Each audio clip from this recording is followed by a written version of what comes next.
Hallo zusammen, willkommen in meinem Stream. Ich weiß, heute gibt es einen außerordentlichen Stream, aber ich hatte eigentlich irgendwie Lust zum Streamen heute und deshalb heute Sonntagabend. Ich weiß, ungewohnt, aber naja, ich wollte nicht bis Dienstag warten, deshalb.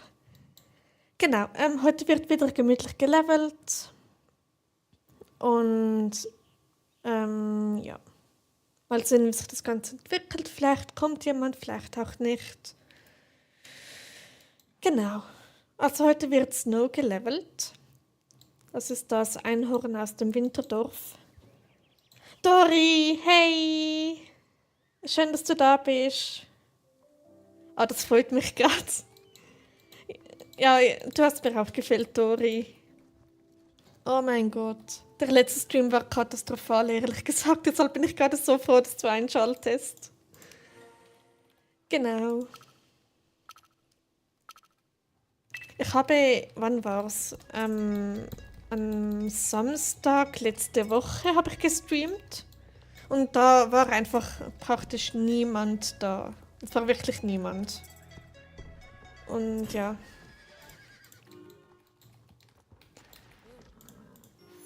genau. Ja. Genau, also ich bin gespannt, wie lange ich heute streame, weil es ist der Sonntagabend. Die meisten schauen entweder Fußball oder gehen morgen arbeiten oder in die Schule oder so. Und ich chill's einfach. Genau, war kurz auf WhatsApp und plötzlich kommt die Benachrichtigung von dir, dass du live bist. Oh, wie toll. Das freut mich.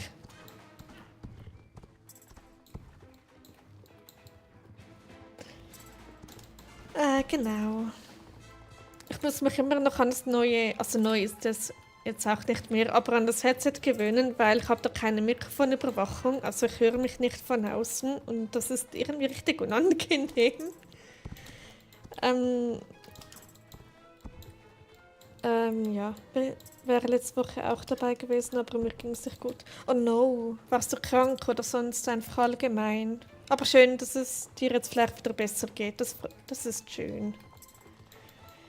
Genau. Vielleicht hat es noch niemand mitbekommen, aber ähm, ja, ui, bald Level 25. Ja, oder?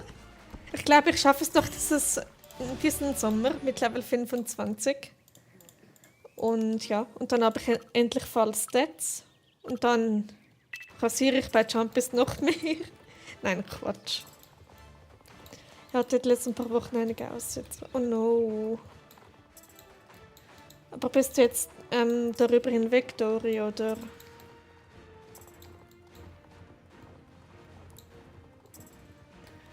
Genau. Ich habe extra ein paar Themen notiert. Bisweilen notiert kann man dem nicht sagen, aber trotzdem. Uah. Bin auch bald aber ungefähr noch 200 XP. Oh, 200, das ist sehr knapp. Mir geht's besser. Ah, das freut mich. Ich habe irgendwie wieder so lange nicht mehr gestreamt, bisweilen 8 Tage, aber trotzdem. Und das fühlt sich so an, als ob ich irgendwie seit 2 Jahren nicht mehr gestreamt hätte. Es ist so ungewohnt. Genau. Also wenn ich irgendwie komisch bin oder etwas Komisches sage oder mal eben nicht sage, dann entschuldigt mich. Es liegt daran, dass ich nicht mehr so im Flow bin, bisweilen nicht mehr so Streaming gewohnt bin. Und ja, tägliches Training. So. Ich hoffe, da läuft alles. Genau, gut. Das Sommerevent habe ich heute schon gespielt. Ich habe mich nämlich dazu entschieden, das Sommerevent jeweils privat zu spielen, weil sonst kommt meine ganze Routine durcheinander. Und ja, Moment, nein, sorry, 1200 XP brauche ich noch, hab mich verzählt. Oh je, okay. Das ist aber auch bald. Ich meine, alleine durch Sommerevent, durch diese Tafel, diese Aufgabentafel bekommt man über 1000 XP. Und dann durch die Dailies auch wieder irgendwie insgesamt über 100. Und dann bist du ganz nah dran. Genau, aber ich könnte wetten, wenn ich Machengast bereits schon gespielt hätte, dann wäre ich wahrscheinlich schon Level 25. Genau. Und dieses Outfit, ich finde das so super cute. Es erinnert mich an meinen Lieblingsanime irgendwie. Und ja. Hallo Melody, schön, dass du da bist. Hoffentlich geht's dir gut, hoffentlich hattest du einen schönen Tag und willkommen im Stream. Bei dieser automatischen Übersetzungsfunktion Hi wird einfach zu das übersetzt. Warum? Also ich weiß nicht, ob ihr das auch seht, aber auf jeden Fall ist es etwas seltsam. Schon im letzten Stream war das so, dass YouTube einfach normale Wörter übersetzt hat in etwas, das gar keinen Sinn machte. Genau. Gut, dann auf zum Zirkus. Hatten wir Moorland bereits.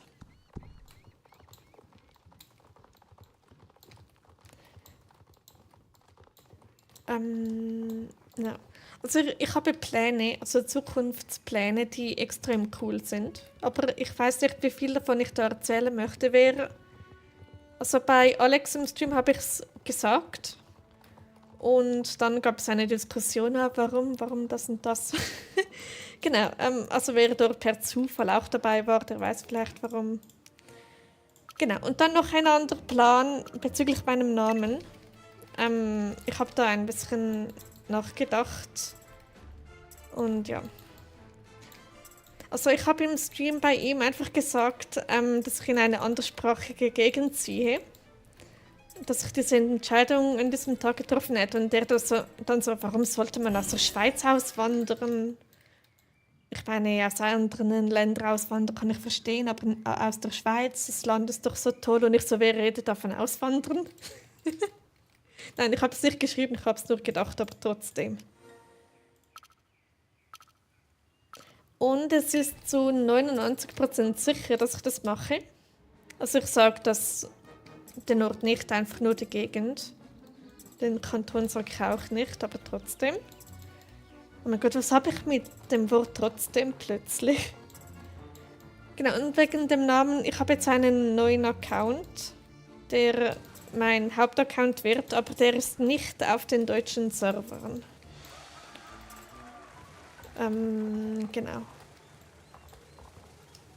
Und dieser Name finde ich besser als Anja. Also der neue Name, den ich da überlegt habe, hat tatsächlich mit meinem echten Namen zu tun. Und deshalb wäre das nicht so aus der Luft gegriffen. Also ja, wenn das Sinn macht. Blau. Genau.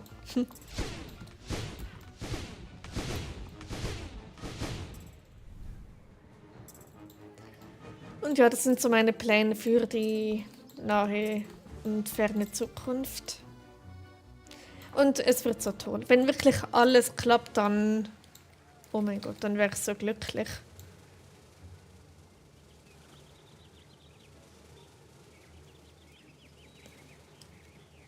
Genau.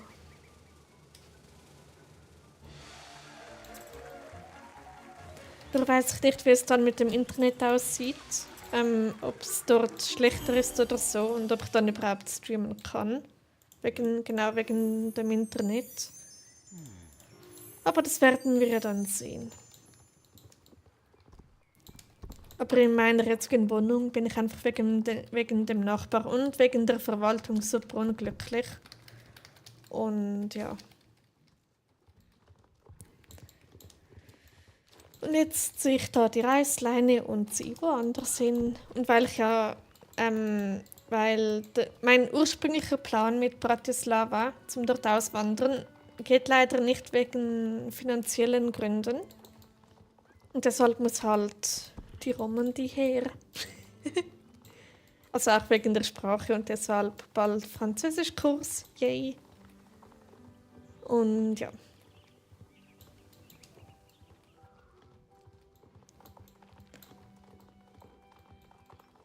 Aber das Doofe ist, meine Eltern möchten mir da helfen. Ich musste es mir extra auf den...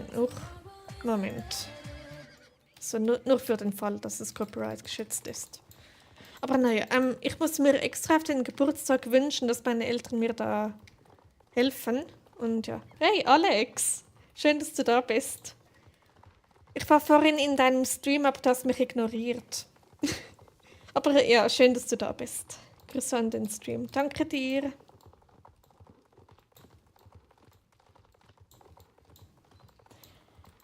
Genau.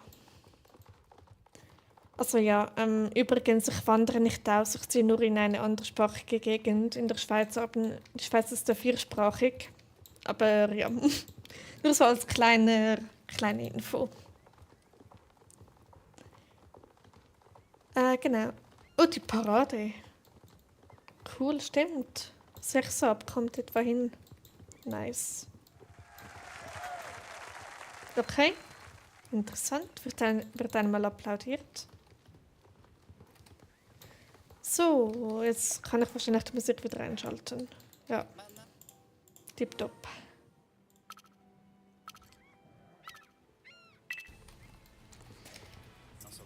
Genau.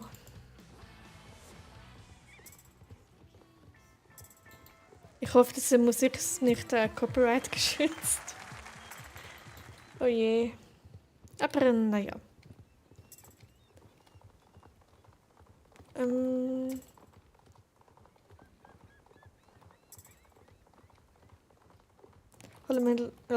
Holen wir kurz was zum Trinken. Okay, mach du das Story. Bis gleich.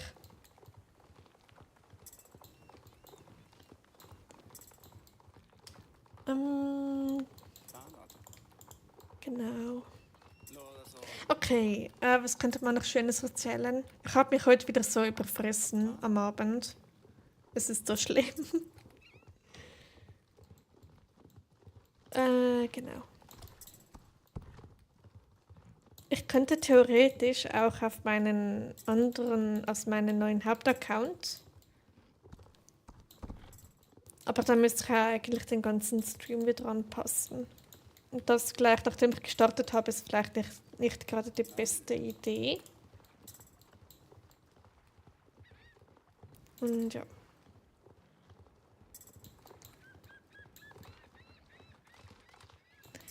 So.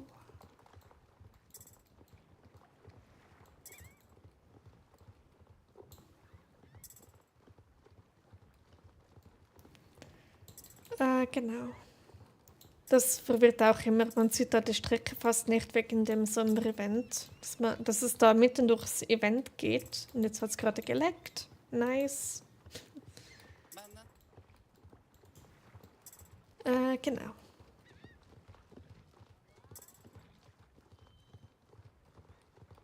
Aber ich liebe das Sommer-Event. Schon letztes Jahr fand ich es mega toll.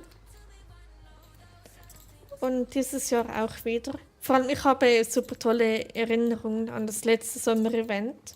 So was war es, halb acht morgens habe ich das Event gespielt, weil ich dann, das war halb acht, weil ich dann um 9 Uhr schon los musste, wegen etwas Tollem, was dort an diesem Tag anstand. Und es war tatsächlich der Tag, an dem die neuen magischen Pferde rauskamen, also das Schmetterlings- und Mottenpferd. Und ja, es war so ein toller Tag. Obwohl etwas enttäuschend im Nachhinein, aber trotzdem. Der Morgen hat super toll begonnen. Und ja.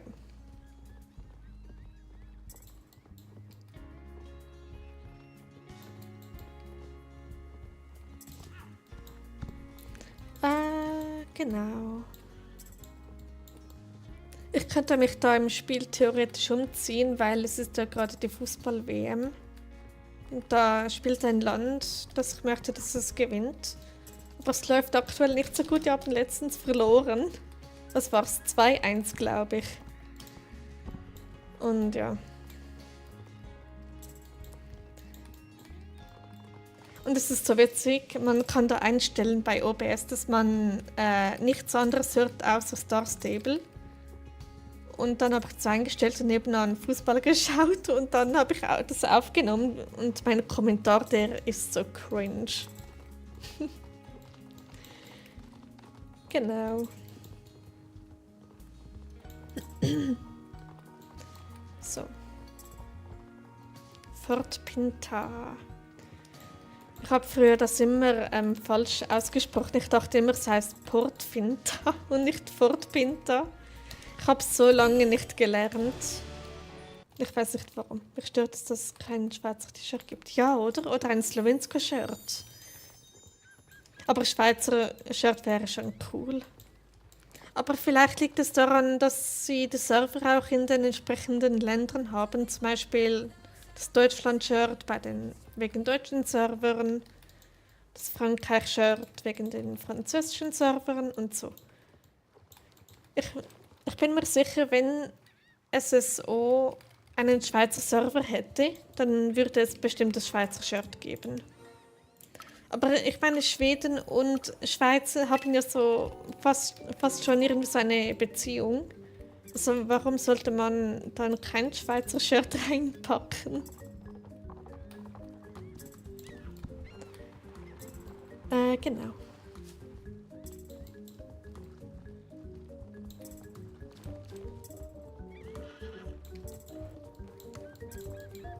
Stimmt, kann sein, Tschechien hat auch nur ein tschechisches Shirt, auch wenn Leute aus vielleicht spielen. Yep. Als ich in Bratislava war, habe ich dort ja einen Account erstellt und dann wurde ich automatisch auf dem tschechischen Server eingeteilt. Und ja, also die Slowaken spielen auf tschechischen Servern.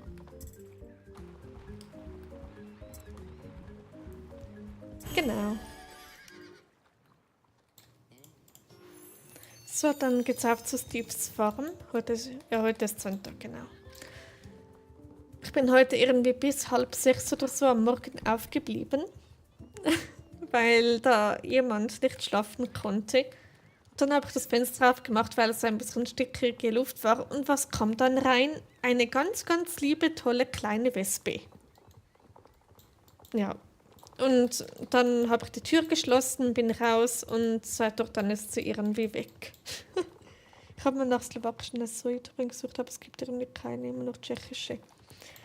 Ja, ich habe auch eine tschechische gefunden, aber eben leider keine aus Slowensko. Genau, ja. Und ich habe jetzt keine Ahnung, wo diese Wespe hin ist. Also es war keine Biene, die war viel zu lang dafür. Und ja, ich hoffe, die ist draußen. Und wenn nicht, spüre ich es vielleicht bald. Ich habe so keine Lust drauf. Apropos, ich hatte mal ich glaube, es war sogar eine Hornisse erwischt. Als ich noch kleiner war, so irgendwie 12, 13 oder so. Hatte ich so meine Hände so hinter dem Rücken, so ineinander verschränkt. Und dann dachte irgendein riesen Insekt, das wäre wahrscheinlich eine Blume oder was weiß ich, hat mich dann gestochen. Und die blieb dann drin stecken und ich musste sie rausziehen. Das war so... Egal, anderes Thema. Das ist gerade... Ich habe, glaube ich, gerade jemanden verscheucht mit diesem Thema. Aber was soll's.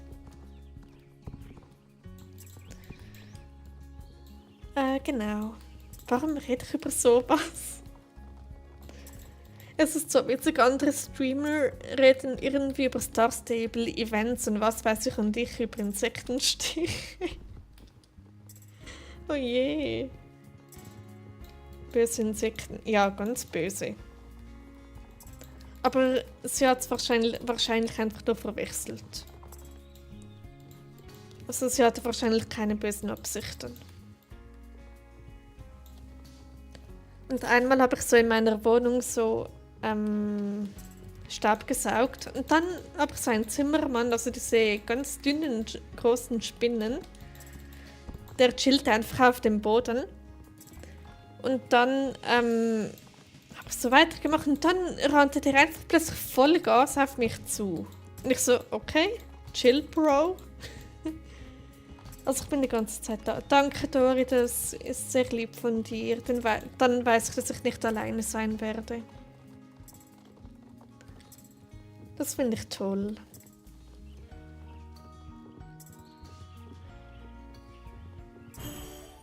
Genau. Ah, da bist du. Hello. Wollen wir Partnerlook machen? Slowensko-Style und so. Dann würde ich mich kurz abholen lassen und dann, ist es Van der Stone Kite? Lol, was macht denn René da? Hallo, ihr beiden. Ja, okay, gut, dann lasse ich mich kurz abholen. Oder hat's... Nee, ich lasse mich kurz abholen. Dann gehe ich mich da im Spiel schnell umziehen und dann, ähm, genau, dann geht's zurück zu Steves Farm.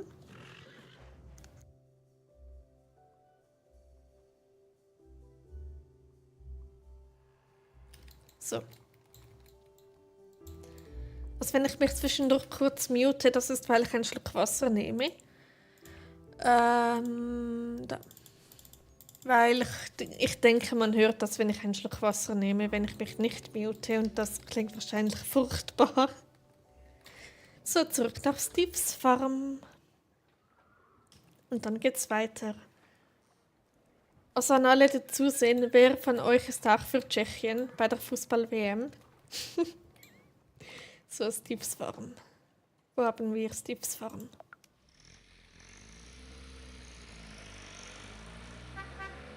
Also für die Schweiz und Frankreich bin ich natürlich auch. So ist es nicht. Genau. Streamt da jemand von den beiden oder? Okay, egal. Moment, das habe ich gemacht. Dann geht's da hinten weiter. Okay, warum springt das Pferd nie bei diesen Hindernissen? Egal welches Hindernis, es springt einfach nicht. Immer das Rätsel, ich weiß nicht mehr, welche Satteldecke ich immer hatte. Oh no. Dann würde ich einfach eine nehmen, die passt. Das geht immer.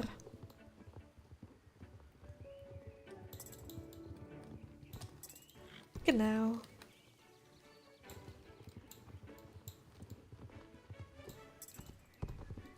Also ich habe es ganz am Anfang schon gesagt, heute ist ein außerordentlicher Stream. Aber ich hatte einfach Lust drauf.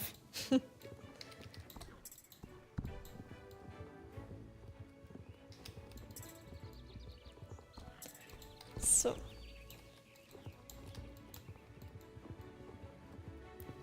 Aber ich glaube, das mit der Routine und so und dem regelmäßigen Stream kriege ich, glaube ich, nicht hin.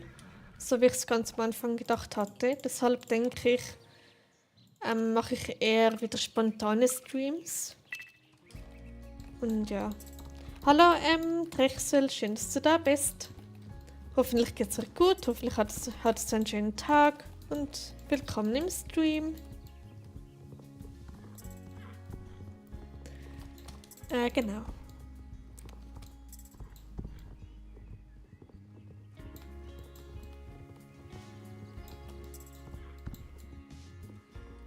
So. Oder ich könnte ja mal außerhalb von SSO was machen. Aber ich finde die SSO-Streams immer am gemütlichsten im Vergleich zu anderen Spielen. Einfach weil man da Muscle Memory laufen lassen kann und dabei einfach ein bisschen quatschen. Das finde ich eigentlich ziemlich toll. Und ja. Und draußen windet es gerade ziemlich stark. Stark. Genau.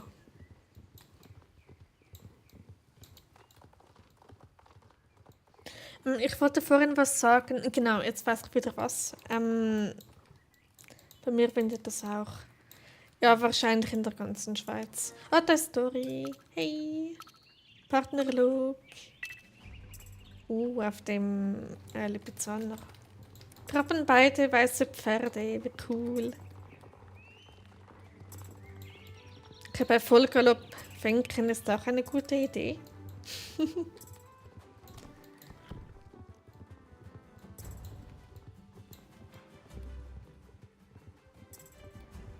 Okay, der Vorteil ist, wenn Dori vor einem ist, man lernt gut Abkürzungen.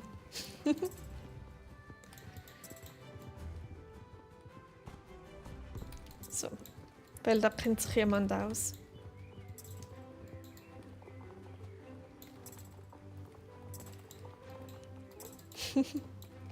Genau.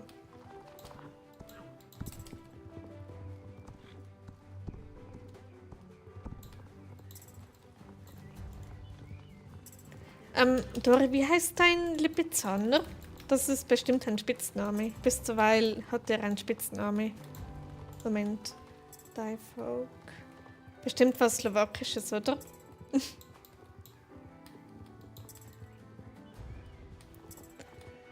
So, hätten wir das. Dann geht es nachher gleich weiter zu Big Bonnie, diese 200 XP abholen. Aber erstmal einen Schluck trinken.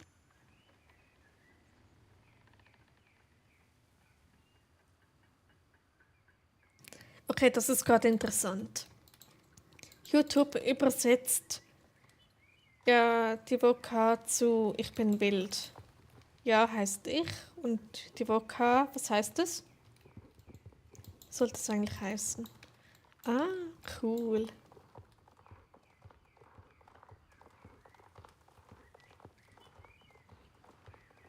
Ah, wild wahrscheinlich.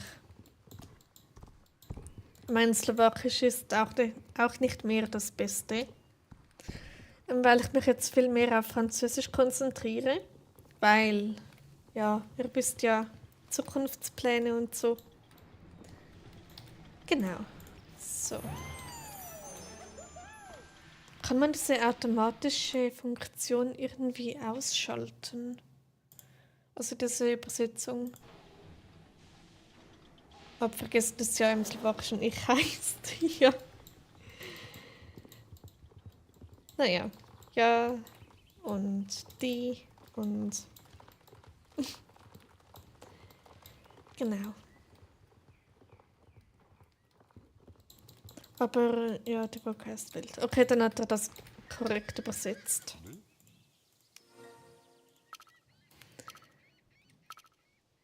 Genau, das Dorf ist immer, wenn ich mit der KI Französisch lernen möchte, rutsche ich immer automatisch wieder ins Slowakisch. Ich weiß nicht warum. Und dann habe ich aufgegeben und nur noch Slowakisch geschrieben. Anstatt das, was ich eigentlich wollte. Oh je.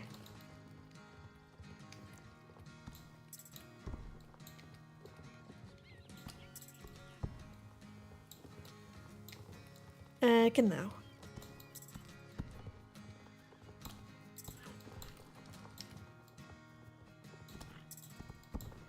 So, dann hätten wir das gleich, das Swimmen.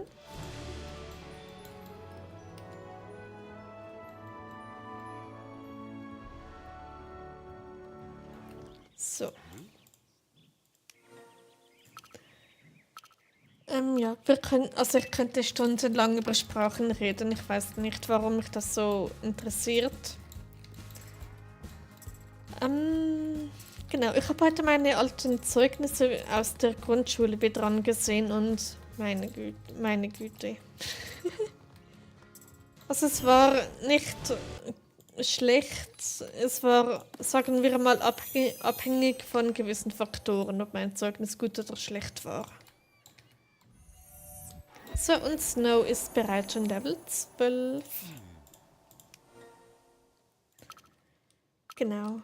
Ich glaube, die meisten werfen ihre alten Schulsachen weg, nachdem sie die Schule abgeschlossen haben. Und ich habe alles behalten. Und ich finde das so interessant, das dann anzusehen. Zum Beispiel so alte Malbücher oder Notizhefte oder allgemein sonst was. Und jetzt habe ich auch den Vorteil, dass ich die Französischunterrichtssachen wieder habe. Und die kann ich jetzt benutzen, um ein bisschen zu lernen. Und ja, ich habe auch noch Sachen von der ersten Klasse. Cool. Ich glaube, aus der ersten Klasse habe ich tatsächlich nichts mehr, aber doch aus der ersten Klasse habe ich das eine Heft, das die Lehrperson benutzt, um mit den Eltern zu kommunizieren. Das habe ich noch. Ich glaube, das ist das Einzige. Dann geht es erst mit der 3. Klasse weiter. Hey Anja, kennst du mich noch? Hey Franziska, ich glaube ja. Aber schön, dass du wieder da bist. Und willkommen im Stream und hoffentlich geht es dir gut. Genau, ich habe jetzt wirklich schon gefühlt x tausende Jahre nicht mehr gestreamt, deshalb, aber ich glaube, ich komme langsam wieder in Gang. Genau. Nicht gedacht, dass heute so viele vorbeikommen, das freut mich. Kannst du questen? Kann ich ja, aber das wäre dann auf keinem deutschen Server. Also wenn euch das keine Rolle spielt, dann kann ich durchaus questen. Weil ich hätte dann noch einen anderen Account, den ich am Aufbauen bin, als potenzieller neuer Hauptaccount. Und ja. Hey Crazy Cookie, schön, dass du da bist. Hoffentlich geht es dir gut, hoffentlich hattest du einen schönen Tag und ganz herzlich willkommen in meinem Stream. Ist aber gleich wieder los, weil gucken Fußball Deutschland gegen was? Curaçao. Was ist denn das für ein Land? Egal welche Sprache. Okay, dann mal schauen, was die anderen möchten. Ob sie lieber beim Leveln zusehen oder beim Questen. Egal. Ja, mir geht's gut und dir. Das freut mich, dass es dir gut geht. Mir geht's auch gut. Vielleicht ganz leicht müde, aber sonst ziemlich gut. Genau. Ich verfolge das nicht. Muss man auch nicht.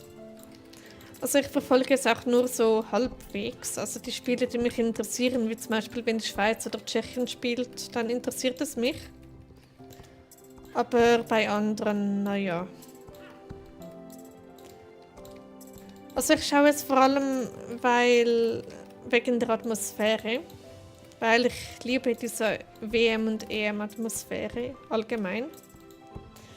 Und ja, bin ganz kurz weg. Okay, bis gleich, Franziska.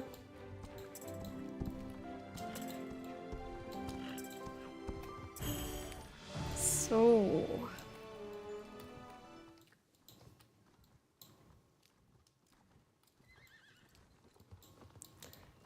Genau. Ich könnte ja kurz eine Stream-Umfrage machen, wer lieber Questen sehen möchte und wer lieber Leveln sehen möchte. Also Leveln ist dann mehr so Muscle Memory und ich muss nicht groß denken und so. Und beim Questen muss ich durchaus ein bisschen mehr Aufmerksamkeit reinstecken. Naja, ich bin zwar etwas traurig, dass ein YouTube-Kollege mir nicht beantwortet oder kommentiert hat. Oh nein. Das ist eklig. Bisweilen eklig, ich meine, nicht so witzig. Aber hey, Kopf hoch. Das echte Leben ist wichtiger. Aber ja, ich habe auch einen YouTube-Kollegen, bei dem fühle ich mich in letzter Zeit auch etwas ignoriert. Und ja, aber das ist was anderes. Genau. Aber das wird bestimmt wieder Crazy Cookie. Aber cooler Name eigentlich.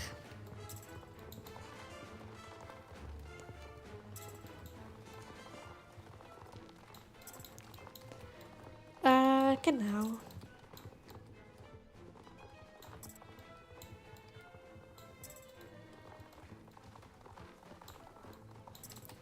So.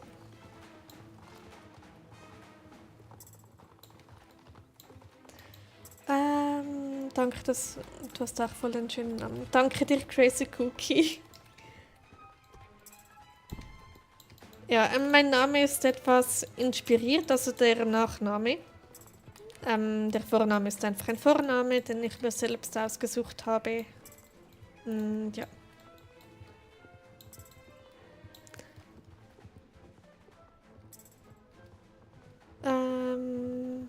Okay. Es läuft gerade Funniest Thing von Nomi. Interessant. Nein, das ist, glaube ich, ein Anzeigebug.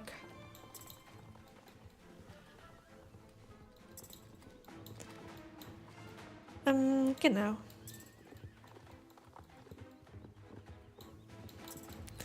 Ich glaube, ich sollte wieder öfter streamen, einfach, ja, einfach so, weil, warum nicht? So, dann das da.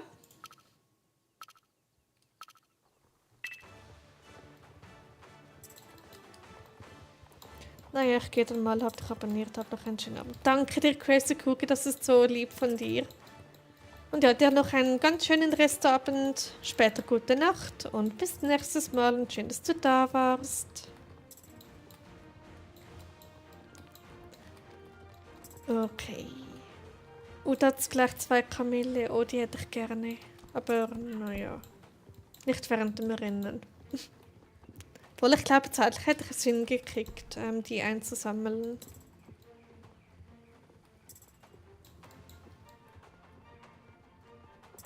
Und genau deshalb breite ich diese Abkürzung nicht. Weil ich kriege die praktisch nie hin.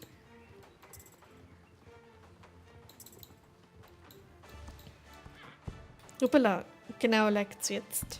So.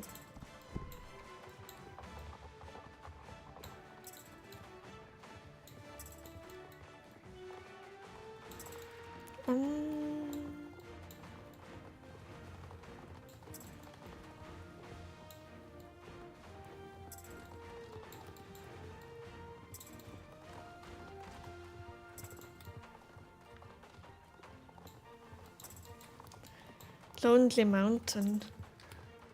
Ist das inspiriert von Mittelerde? Kann das sein? Vielleicht kennt sich irgendjemand da aus, aber ja. Ich war sehr lange auf der Suche nach einer ganz, ganz bestimmten Sprachaufnahme.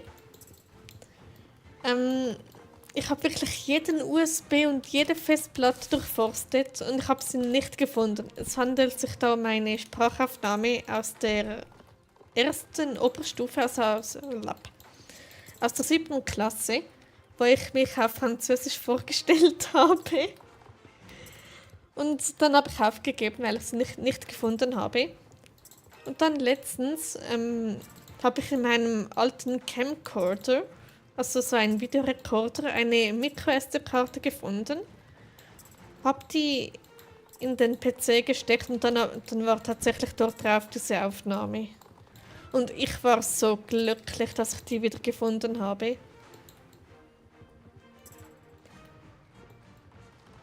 Und ja. Vor allem, weil ich die ich kann nicht mehr reden, so lange gesucht habe und dann einfach aufgegeben habe. Genau.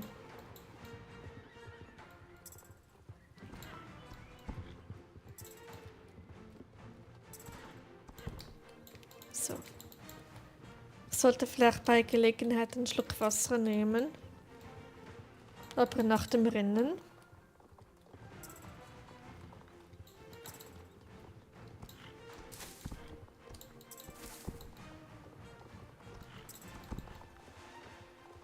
So.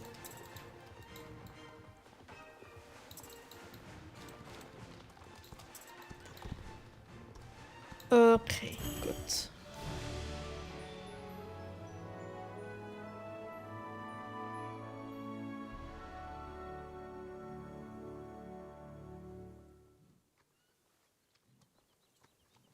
So, da bin ich wieder. Gut, kurz die Rennen abgeben und dann geht's weiter.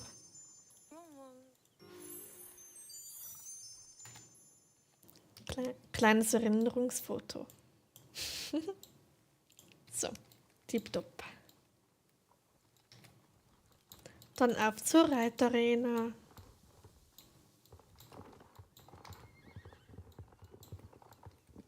Okay.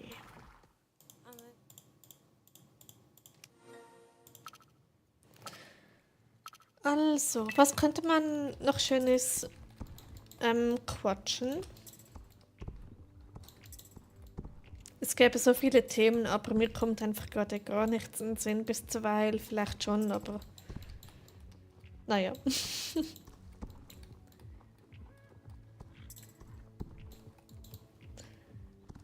So.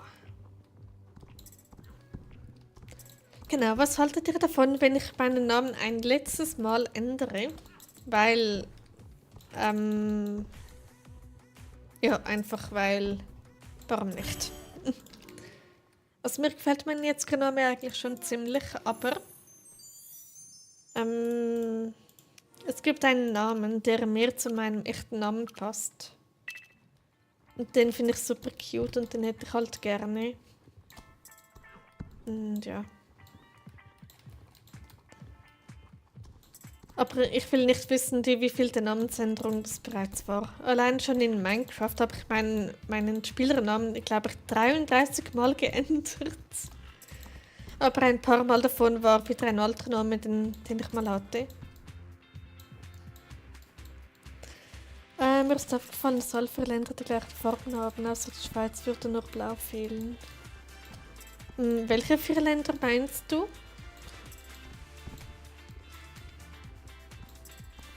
Also Schweiz und vielleicht Slowensko oder so. Und Tschechien. Moment, ich glaube Tschechien heißt Česko. Oder?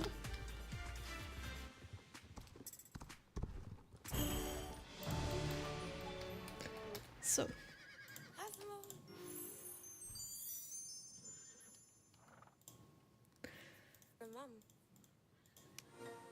Okay.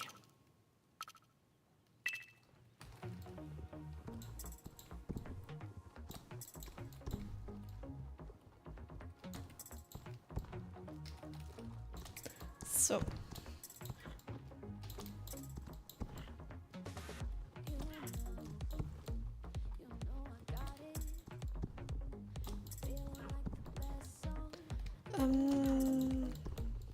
Meinte Frankreich, Slowensko, Tschechien und Schweiz. Stimmt, ja. Alle blau, weiß, rot. Außer eben die Schweiz, bei denen fehlt blau. Aber ja, irgendwie Zufall? Ich denke nicht.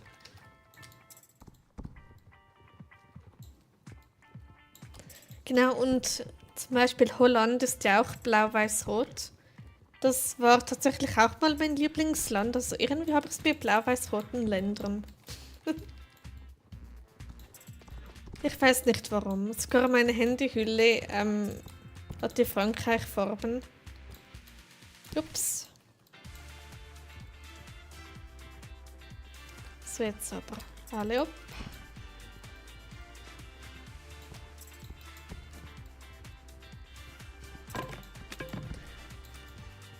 Genau. So.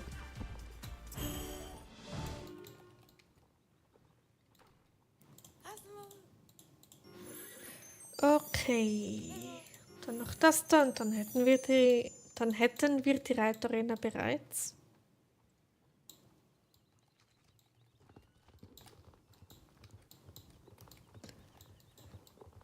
Ja. So.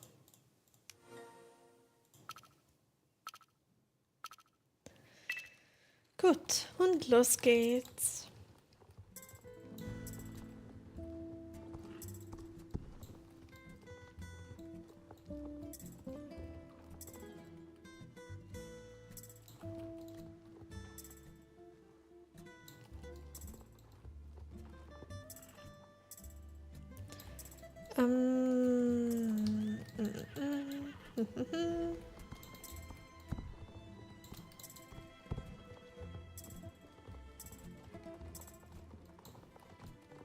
Stimmt, ich könnte einen Shopping-Stream machen auf meinem neuen Hauptaccount, also auf dem französischen Hauptaccount.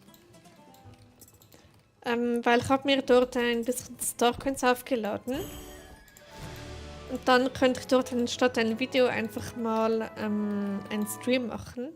Obwohl bei einem Video sind es wahrscheinlich mehr. Also mehr von meiner Community als ein Stream, wo vielleicht nicht jeder Zeit hätte. Ich finde es bei Niederländisch schwierig, immer aufzupassen, dass das G als R ausgesprochen wird. Wirklich? Okay, interessant. Naja, bei Niederländisch kann ich wirklich nur Kipfleugel, Appelsap und so. Genau. Vielleicht gibt es nächste Woche wieder Kipfleugel. Weil immer wenn ich zu meinen Eltern gehe, gibt es irgendwie Poulet. Und ja.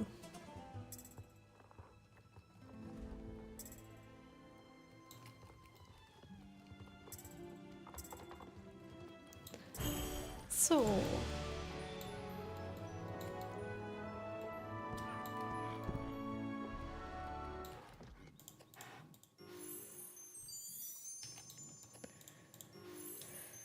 Okay, dann geht's weiter zum Gartenwettbewerb.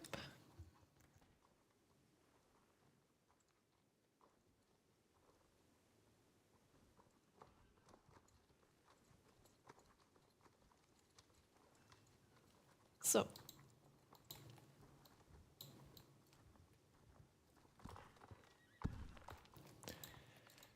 Genau. Aber eben wegen dem Namen wollte ich euch noch fragen, was ihr besser fändet. Also eben, ich könnte da mal eine Streaming-Umfrage starten. Und dann mal sehen, also ich wäre so oder so für den anderen Namen. Einfach weil der mehr persönliche Bedeutung hat. Und ja. Gut, aber jetzt geht es so weiter mit dem Gartenwettbewerb.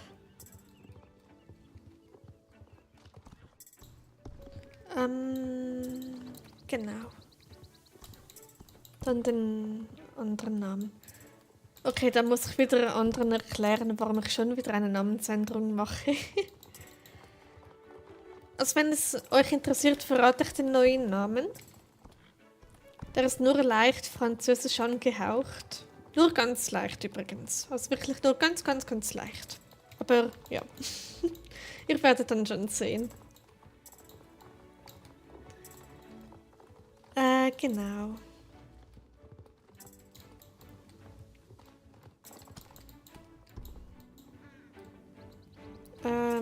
Ja.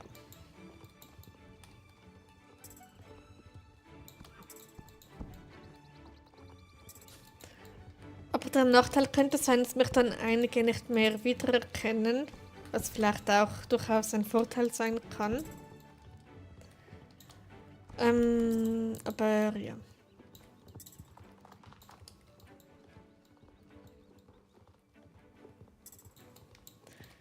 Aber der andere Name ist so super cute. Und würde auch zu meinem anderen Hauptaccount passen, den ich gerade am Aufbauen bin.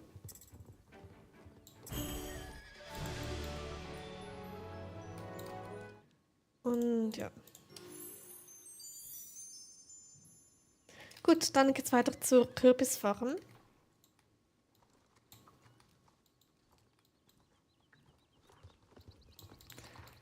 Denkt man, würde ich dann schon noch kennen, sobald man Stimme hört. Ja, einmal, als ich von Wolke zu, was war's, Anja gewechselt bin, hat jemand geschrieben, du hörst dich an wie Wolke. Und ich so, ich bin Wolke. Genau. Und wenn man sich unsicher ist, einfach auf meinen Kanal und dann sieht man schon, wer da gemeint ist, anhand von den Streams und so. Stimmt, ich habe das Probeabo vergessen zu kündigen. Bei diesem Immobilienportal. Also doof. Jetzt muss ich einfach irgendwie knapp 30 Franken zahlen, weil ich vergessen habe, es zu kündigen. Schaffe auch nur ich. Oder vielleicht auch andere, aber naja.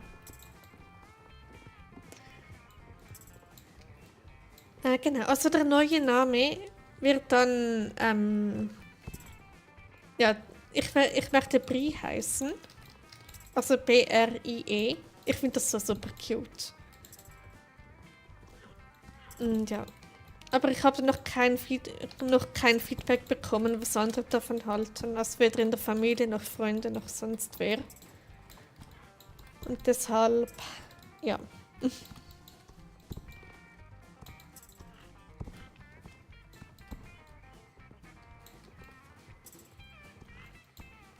Und das wäre auch der perfekte Spitzname, weil es auch so in meinem echten Namen vorkommt. Und Anja ist einfach ein Name, der eigentlich nichts mit mir zu tun hat und deshalb, ja, Brie-Idees. Und ich finde das so süß. Gut. Also jetzt bei YouTube Brie. Beides, also Real Life und YouTube. Und Brie, also B. Baby, B, ich verkacke da gerade. Nein, also wieder Käse eigentlich. Brie. Und ich finde das so cute.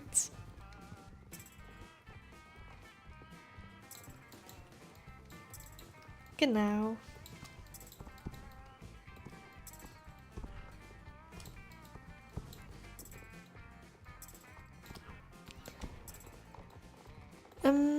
Genau. Aber nicht nur das. Also Brie wäre dann einfach der Vorname. Der Nachname wäre dann wahrscheinlich Espace oder Space Espace oder so, weil das ist Französisch für Weltall oder Weltraum. Aber das ist ja dasselbe. Genau. Ich muss nochmals kurz nachsehen, dass es wirklich das heißt, was ich denke. Sonst wäre es vielleicht etwas peinlich, wenn ich dann ein falsches Wort habe, das dann irgendetwas anderes bedeutet. Genau. Gut, dann geht's weiter in den Goldblattwald, aber erst noch einen Schluck Wasser.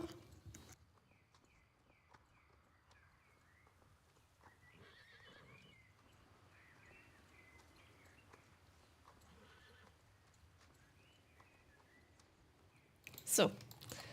Okay. Und weiter geht's und da ist Kamele, der kommt einmal mit.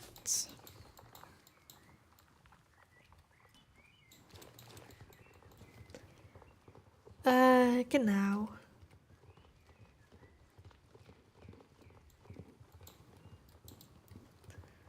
So, da wären wir.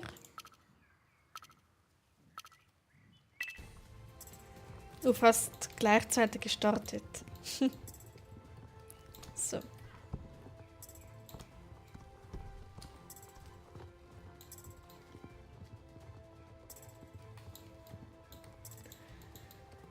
Genau.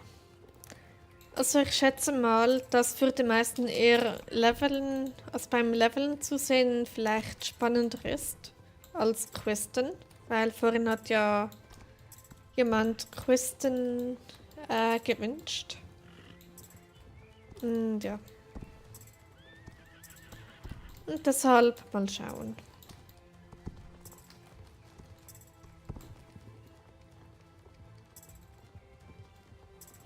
Weil ich bin heute noch nicht, bisweilen schon, aber für das Sommerevent. Aber auf dem neuen Hauptaccount sollte ich doch weiter questen wegen den Tagesblockern und allgemein so um im Level aufzusteigen. Und ja.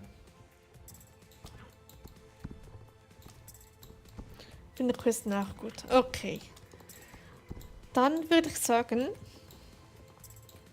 questen wir doch ein bisschen. Weil dann ist es einfach nach oben Open End oder nach. Nicht nach oben. Nee, das klingt falsch. Genau. Gut, dann mache ich noch dieses Rennen und dann wechsle ich den Account. Dann muss ich den ganzen Stream wieder anpassen und das Thumbnail, das kann man, glaube ich, leider nicht entfernen. Und ja. Okay.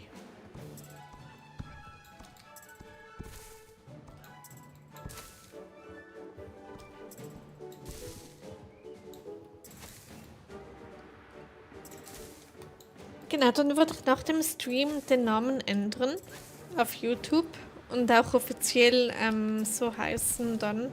Aber ja.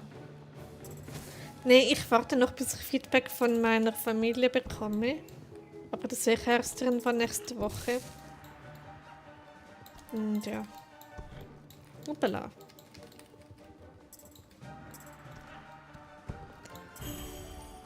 So, dann hätten wir das. Dann überlege ich gerade, soll ich den Stream wirklich anpassen? Ja, komm. Oder. Also, Dori, du bist für Questen, oder? Oder wäre Leveln auch in Ordnung? Weil ich glaube, Franziska wollte Questen bisweilen dazu sehen. Und ja, ich glaube, ich habe dort auf diesem Account habe ich weder das Tschechien noch das Frankreich-Shirt. Ja, Questen. Okay, gut. Dann passe ich erst kurz den Stream an. Bearbeiten. Questen. Also, Server. Was ist das? Lavender Fields. So. Gequestet. Bitte wird uns das ein bisschen. Das Thumbnail. Das lasse ich halt so. Speichern. So sollte jetzt angepasst sein. Dann wird Zeit, sich die T-Shirts zu holen. Ja, aber sowas von. Okay, jetzt ganz wichtig, dass man da nicht sieht. Tipptopp. Okay, dann wechsle ich da kurz. Weil, ja, ich sollte dort wirklich weitermachen. So, jetzt habt ihr kurz einen Blackscreen, hoffentlich. Wenn nicht, wäre es etwas peinlich. Sollte eigentlich gehen. Perfekt. Okay, dann ausloggen. So.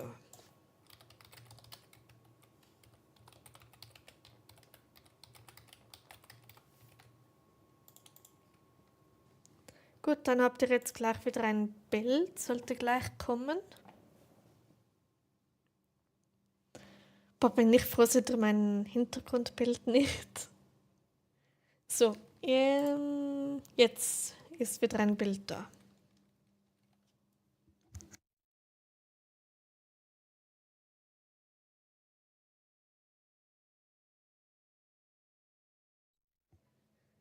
Genau. Alles gut für alles schwarz. Gut. Ja, ich sehe es auch da in der Vorschau. Sonst hätte ich sehr schnell reagiert. So, willkommen auf meinem neuen Hauptaccount, Brie Space Girl. Oder soll ich sagen, Bienvenue da? Nee, ich kann es noch nicht. Okay, da wären wir. Ui, ja, ich liebe dieses Outfit und die Haare und das Pferd, das passt irgendwie alles zusammen. Ich finde das so cute. Und ja, okay, dann beginnen wir doch gleich mal mit der Hauptstory beim Landgut. Und ja.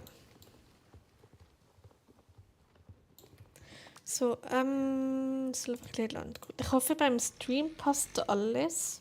Ach so, diesen Namen habe ich voll vergessen, dass es den auch noch in der Saison gibt. Alles gut. Ich finde Brielle schöner als Gabrielle. Und da ist auch einfach Brie ein guter Spitzname. Moment, ich muss zu Alex. Oder vielleicht zuerst. Nee. Genau, und da haben wir sie. Durchsuche die Gegend. Okay. Kannte auch mal jemand, die den Namen hatte. Also in Star Stable drin? Echt? In einem Team. Okay, cool. So, hätten wir das? Ja, so, okay. Also Brielle oder Gabrielle? die Telefonnummer an. Okay.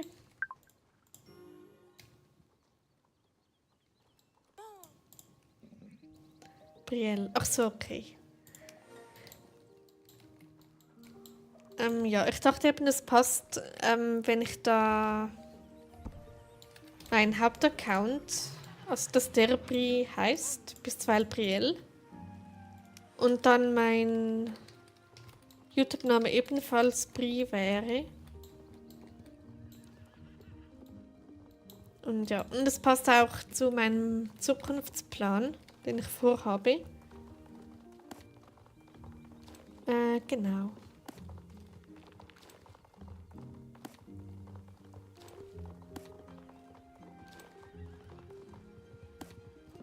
So, die Goldmelisse kommt noch mit. Das ist ein Muss. Und die da ebenfalls. So.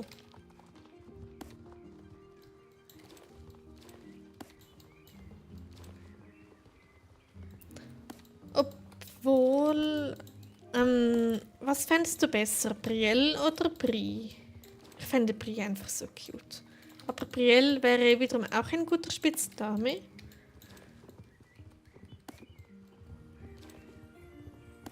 Ja. Ich habe letztens versucht, Moment, bin in den Sommerferien allein mit meiner Schwester und mit meiner Schwester und meinem Vater. Oh, cool. Ja, dann genießt die Sommerferien, Dori. Brielle klingt gut. Okay, also besser als Brie, findest du? Meine Mutter fliegt mit meiner anderen Schwester nach China. Oh, schön. Na gut, ich kann mir auch denken, warum. Aber das erzähle ich dann nicht öffentlich. Aber dann richte Ihnen eine gute Reise von mir aus. Genau, also Brielle über Brie. Oder größer als. Oder wie kann man dem sagen?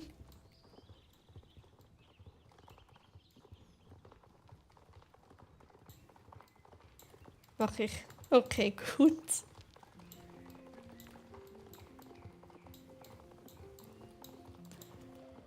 Genau.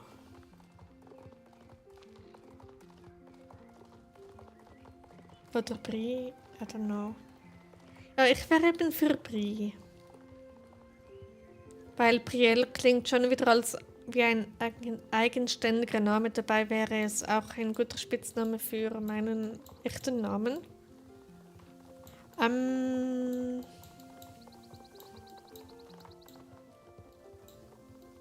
Aber Brielle ist auch mega schön. Ja, dann Brie. Also Brie mit einem E hinten. B-R-I-E. So würde ich es schreiben. Aber Brie, so wäre auch cute.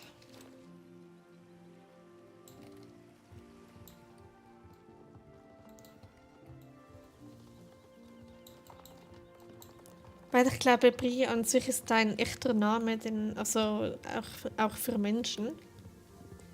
Ach so, ob es dann Brie. Genau so, ja.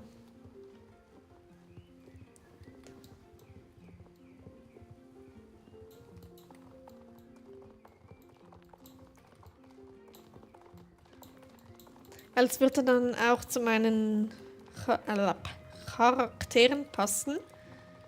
Weil deren Namen haben alle 4 Buchstaben. Wenn mein eigener dann auch 4 Buchstaben hat, dann passt es eigentlich perfekt. Ich weiß Zufall und alles, aber warum nicht?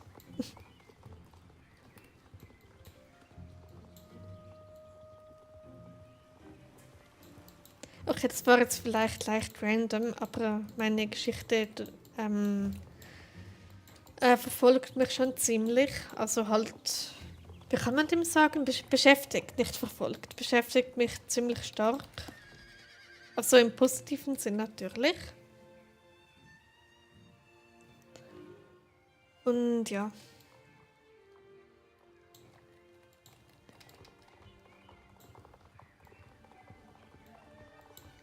Genau.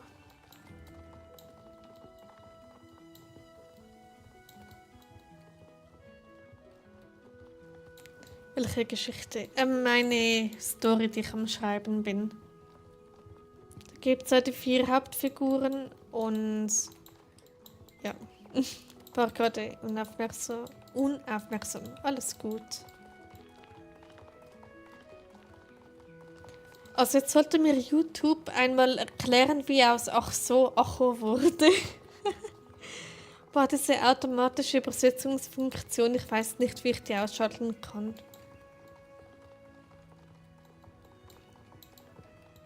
Aber kann durchaus doch witzig sein. Markus verbindet Jumpy. Okay, macht er das. VG, VS sind schnelle Hufe. Oh nein, ja. Genau. Moment, da muss ich hin. So.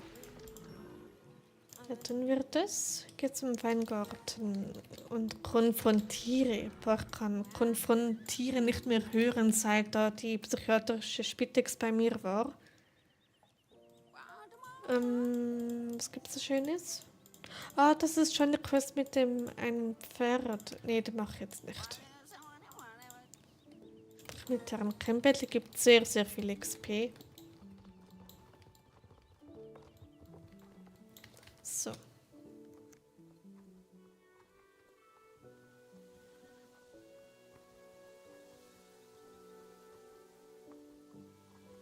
Okay.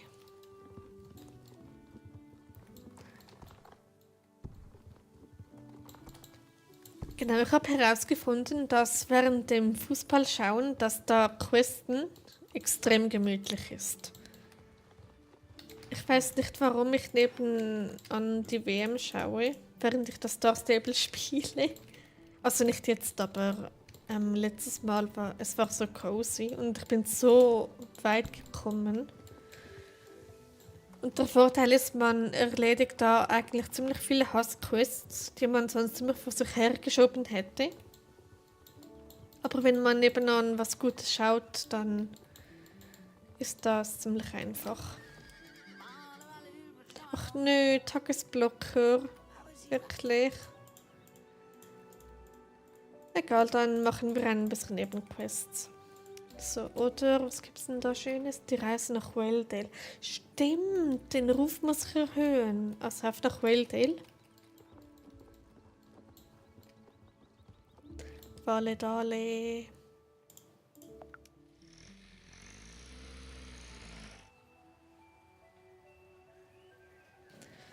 Stimmt. Ach nö, ich war gerade in der Nähe von Marles Winterjourney. Moment. Das muss jetzt sein. Marles Winterjourney habe ich bereits. Yay. Ich habe gerade gemerkt, dass ich genug Schillinge für die beiden Shirts habe und die hole ich mir jetzt gleich.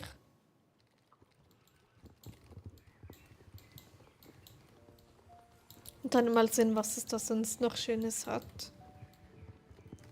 Bei wem ist das Reitzeug und Secondhand? Da. Diese Jacke möchte ich auch, die finde ich toll. Dann, was gibt es da noch Schönes? Zahlen. Wo sind die Länder? Da, also da, was ist denn das da? Litauen. Da Frankreich und das ist Niederlande. Gut, dann einmal Frankreich. Und Tschechien. Perfekt. Hätten wir das. Und dann. So, passt zwar nicht so zum Outfit, obwohl. Irgendwie cute. Aber naja, jetzt sind alle, für welches Land ich bin. Moment, Wildale wollte ich. So. Oder nehmen wir das. Das ist auch ziemlich cute. Okay, Wildale it is. Wildale Village.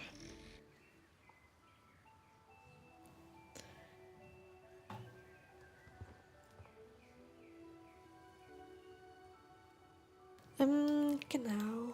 So, dann machen wir dann mal kurz das da.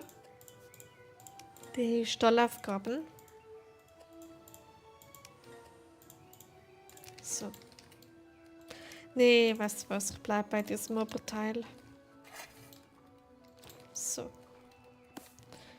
Wir am 27. Mai einen neuen Account erstellt, wo dann einfach eine zweite E-Mail haben, bei dem ich privat sein kann. Oh, cool. Dann genieße es auf dem neuen Account. Der ist bestimmt schon relativ weit, oder?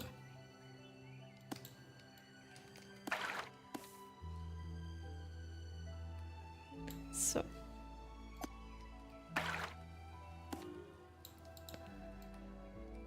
Und wie lief es beim Jumpy? Lass mich raten, du wurdest der Erste. Mindestens Zweite. Wenn nicht der Erste. So. Dann, Moment, dieses Rennen da oben habe ich noch nicht. Ja, das dauert noch ein wenig.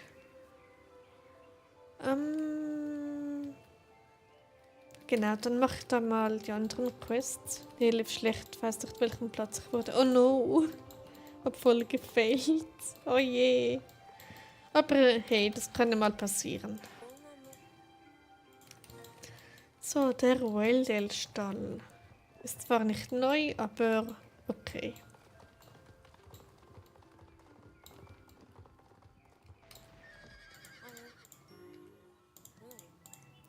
So, ich spreche mit Wildale-See. Gut, dann geht's auf zum Wildale-See. Wenn ich Glück habe, habe ich den Transporter sogar. Ja, perfekt. Spart mir ein bisschen Zeit. Bitte da questest du. Yep. Und willkommen zurück, Franziska. Und ja, ich queste gerade. Hab den Drangstar Coins kaufen, aber hab dieses Jahr schon mal gekauft, bloß nicht für mich. Oh, okay. Na gut, wenn du sonst keine finanziellen Probleme oder so hast oder wenn es gut aufgeht, dann warum nicht? Ich trinke gerade Milchshake. Oh cool, dann Post.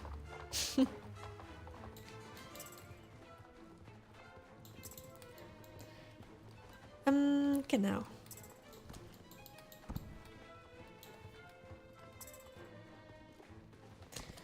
So.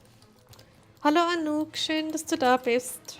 Hoffentlich geht's dir gut, hoffentlich hattest du einen schönen Tag und willkommen in meinem Stream. Ich weiß, ich habe jetzt länger wieder nicht mehr gestreamt, bis weil vorletzten Samstag, aber das war allgemein eine komische Atmosphäre und allgemein komisch. Und ja.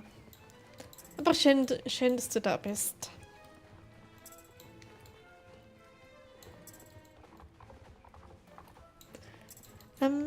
Genau.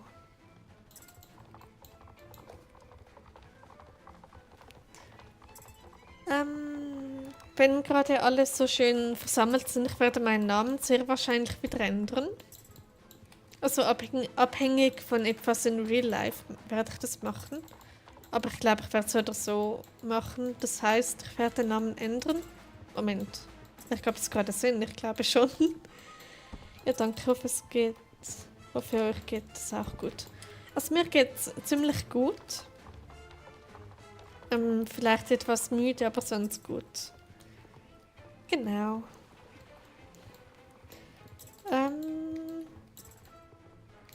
Habe eine eigene Erdbeerdose gemacht, das Vanilleeis geschmolzen und dann Soße rein.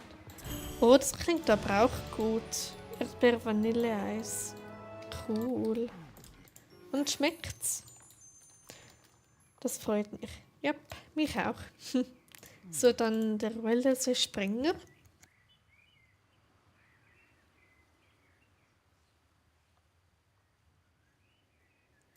So. Und ein gemeinsamer Moment. Yay.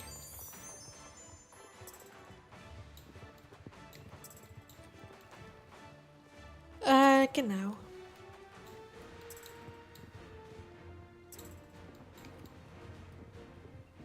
So.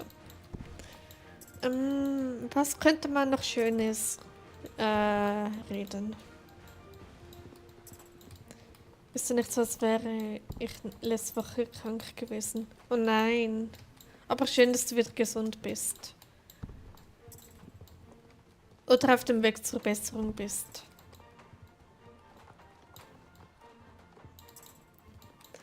So.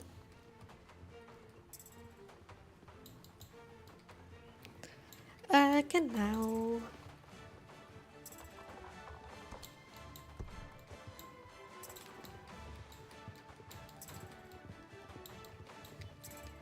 Ich habe gerade nichts zum Erzählen. Ich habe eigentlich schon alles erzählt.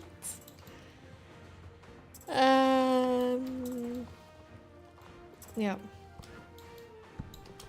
Hat jemand von euch mal wieder was von Luni gehört oder gelesen? Nein, leider nicht. Aber ich hoffe sehr, dass es ihr gut geht. Es war auch schon länger nicht mehr im Stream. Also ich glaube, das letzte Mal ist doch schon ein bisschen her. Und ja, also ich weiß, dass... nee, ich sage es nicht öffentlich, aber da ist was vorgefallen zwischen zweien. Also Luna und jemand anderem. Genau. Habe ich jetzt in Wildale den Ruf erhöht? Yay. Eine Frage, weiß vielleicht, was mit Sina Loves Horses ist. Sie macht nichts mehr. Das hat sie auf Discord geschrieben. Wenn sie, ich glaube, sie hält sich dran an das, was sie da geschrieben hat. Wer ist Link? Link? Das ist ein Nintendo-Charakter. Genau. Von Legend of Zelda. Genau, okay, weiter geht's. Also, stimmt, ich müsste den Ruf da erhöhen, das wollte ich.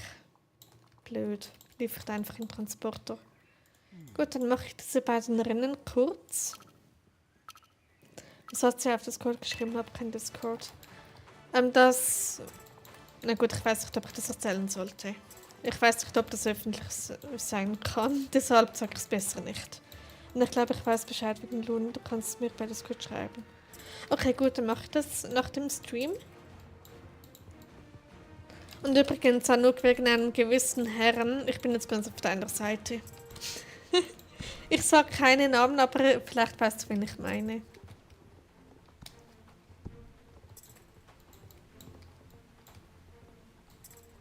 So. Genau, das so am Rande.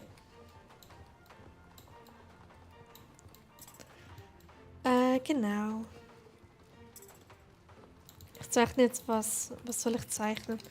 Kommt darauf an, welchen Stil das du zeichnest. Zeichnest du realistisch? Zeichnest du Anime? Oder... Kommt ganz drauf an. Ja, nee, ich weiß, ich habe dich auch fremd geworden. Ja. Also es ist... Naja, ich schreibe es dir privat. Das gehört nicht unbedingt in die Öffentlichkeit, den Grund. Genau. Ich zeichne immer, wie ich will. Okay, kannst du auch Gebäude oder so zeichnen? Genau, privat ist besser. Ja, finde ich auch. Also Franziska, wie wär's mit einem Leuchtturm? Wäre doch mal was. Oder einfach ein Porträt von irgendeinem Anime-Charakter. Oder so. Habe ich letztens gemacht und es sah so schrecklich aus. Ich konnte es mal besser, aber ich bin so außer Übung und ja, habe es einfach nicht hingekriegt.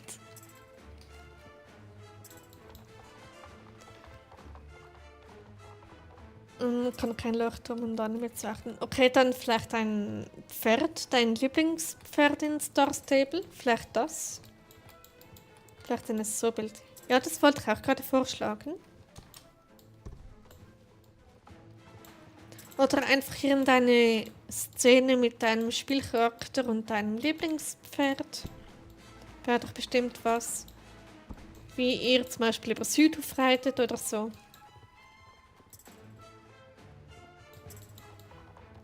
Ja, Pferd geht, aber zeichne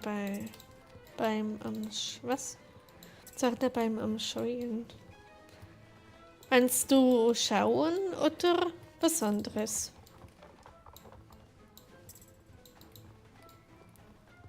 Ah, WM. Oh, cool. Na gut, während dem während der WM schauen, kann man locker was nebenan machen. Das mache ich auch ständig. Erst wenn die Schweiz spielt, dann ist es was anderes.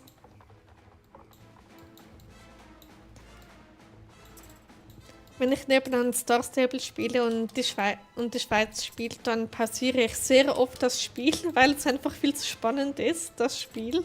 Bisweilen die WM, meine ich. Genau. Ich zeichne jetzt eine Schau-WM. Cool. Dann viel Spaß. Ich glaube, Deutschland spielt gerade. Ja, stimmt. Um 19 Uhr haben sie, glaube ich, begonnen. Doch schon über eine Stunde. Übrigens, wann war es? Gestern oder vorgestern hat die Schweiz gegen Katar gespielt und unser Kommentator, der Sportreporter, der hat den wortwitzigsten Wortwitz rausgehauen, den man raushauen kann. Weil Katar hat gerade ganz am Ende ausgeglichen. Lange führte die Schweiz 1-0 und jetzt weiß ich gerade nicht wohin. Und Stefan Raab. Nee, Moment, was mache ich da? Okay, wo geht's jetzt hin? Wo ist der nächste Quest? Welldale. Genau, also mein Lieblingskommentator Sascha Rufer, vielleicht kennst du den, Dori? Der ist einfach Legende. Welldale wollte ich, genau. Wenn ich zeichne Level in Deutschland spielt, bin ich nicht am Leveln und Zeichnen. Also wenn Deutschland spielt, dann bist du ganz auf das Spiel konzentriert. Aber manchmal gucke ich auch Schweiz, aber nicht oft. Ja, kann man machen. Ach so, ja stimmt, Sascha ist der, ja. Yep. Ich finde ihn so toll. Er war auch bei der Olympia in Tokio dabei und vielleicht auch die letztes Jahr. Oder letztes Jahr, war die letztes Jahr? Oh mein Gott, oder vorletztes Jahr? Keine Ahnung mehr. Ich werde jetzt aber zeichnen. Okay, macht das Franziska. Viel Spaß dabei. So.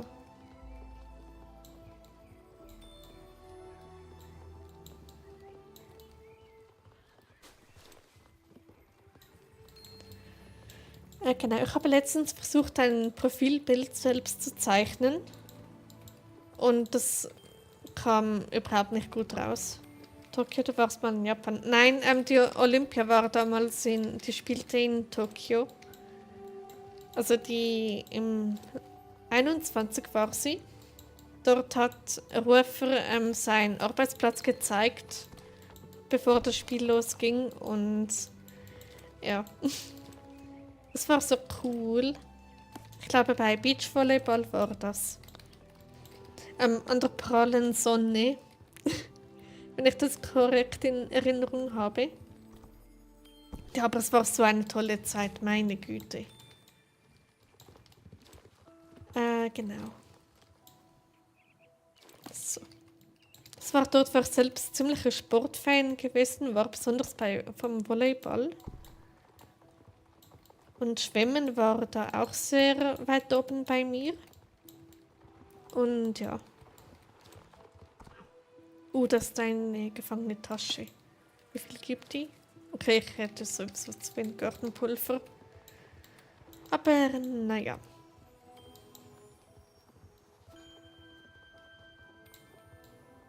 So, ich glaube, die haben das mal geändert. Also es ist so, dass diese Ziege einen nicht dauernd anquatscht. Finde ich gut, die hat genervt. So. Hätten wir das, dann das da. Okay, wie ich sehe, interessiert sich nicht jeder für mein Gelaber. Aber naja. Jedem das seine.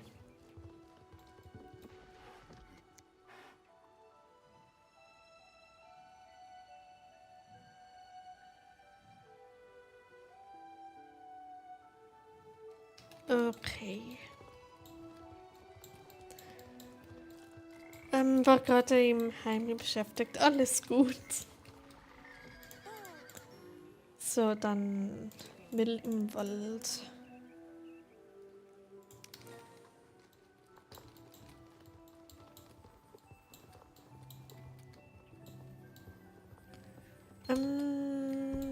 Genau.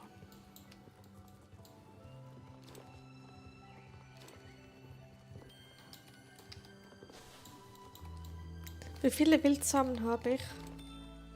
12, okay, cool. Natürlich interessieren wir uns für das, was du erzählst, aus dem ganz Ohr. Danke, Anouk. Aber gerade als ich so über die Olympia und so erzählte, verschwanden gerade irgendwie relativ viele Zuschauer. Aber naja, kann auch Zufall gewesen sein. Irgendwas, das er seinen Arbeitsplatz gezeigt hat, habe ich noch mitbekommen. Ja, bevor das Volleyballspiel losging, hat er da alles ein bisschen gezeigt, so ein bisschen behind the scenes und so, habe ich richtig toll gefunden. Und das macht der Rufer auch ziemlich sympathisch. Genau. Aber nichts toppt seine Kommentare. Katastrophe. Meine Güte, auf sowas muss man erstmal kommen. Aber naja. Ich habe den ganzen Match geschaut. Wie komme ich jetzt auf das? Dings, Schweiz und Katar. Ja, er hat gute Sprüche drauf. Ja, sehr. Ich fand das so lustig. Also eigentlich, ich respektiere dieses Land. Aber dieses Wortspiel war einfach zu lustig. Genau. So.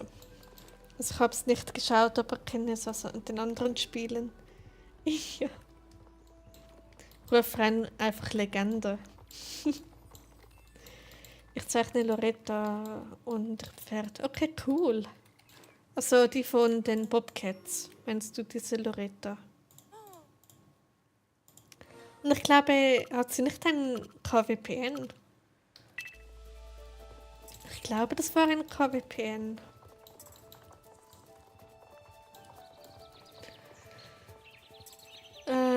Toll, jetzt habe ich das Licht nicht mitgenommen.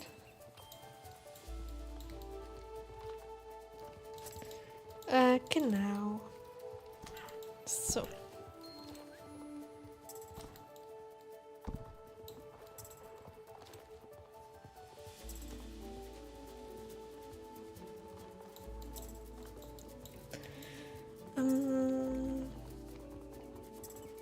Ja.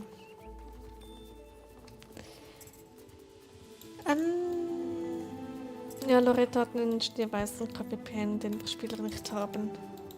Na gut, es gibt den Moment Apfelschimmel, glaube ich, oder wie der heißt. Der kommt am ehesten an den Weißen ran, also an den Schimmel. Und irgendwie ist das Spiel gerade etwas laut. Ich hoffe, ihr hört mich. Aber ein Schimmel-KW-Pen wäre auch mega schön. Also für uns, für die Spieler. So.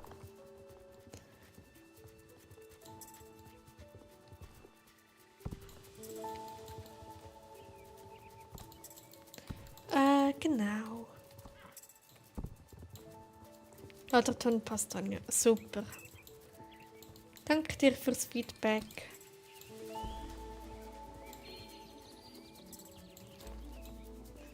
So, irgendwie war nur das Spiel gerade ziemlich laut.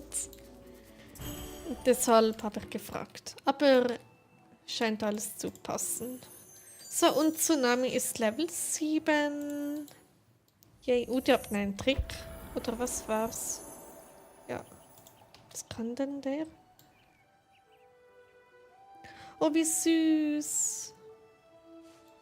Oh, das war gerade richtig süß. Mit dem Pferd knuddeln. So, das für den Noel-Ruf. Alles gut. Super. So.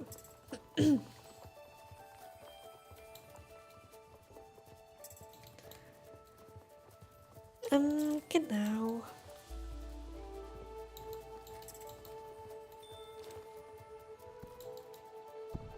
Welches Modell ist eigentlich das Pferd? Das ist ein Schwarzwälder Kaltblut, glaube ich. Das neue. Das ist das Schwarzwälder Modell. Ja, ich finde das so süß mit dem Kuscheln.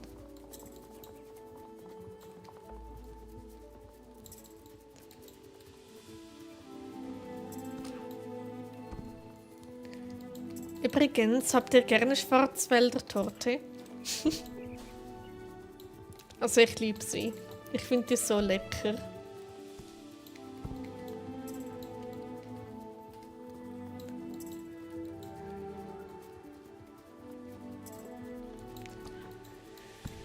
Okay. Ja, meine Mutter hat sie mit zum Geburtstag gebacken. Fein. Selbst gemacht. Cool.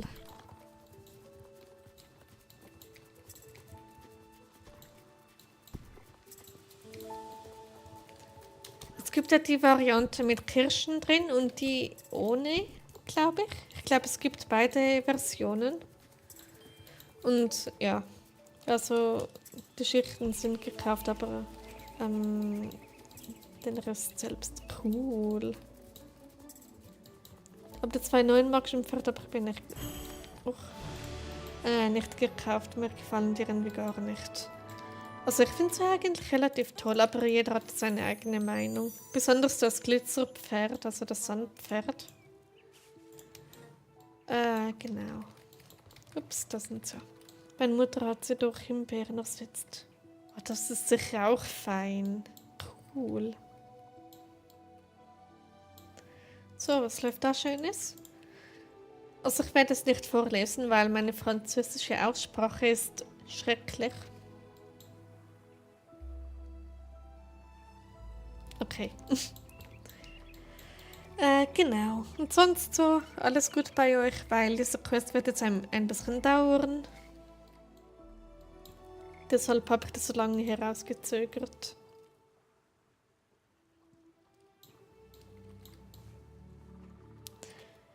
Genau. So, das kommt noch mit. Ich mag diese Quest absolut gar nicht. Ja, ich auch nicht. Die dauert einfach so ewig. Aber er muss halt gemacht werden. Wenn man alle Quests abschließen möchte.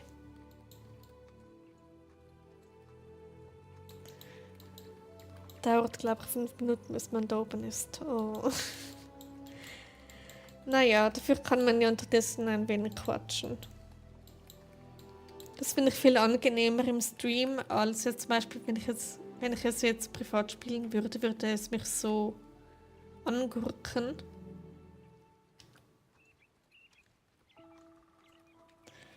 Genau. Bin mal ganz kurz aufgekommen. Okay, macht das Anouk. Bis gleich. So. Vielleicht noch schnell einen Schluck Wasser.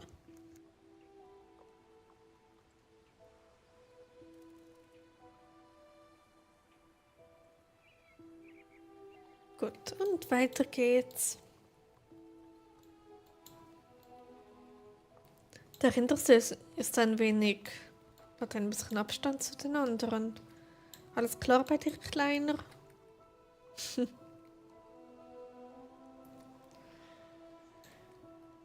Okay.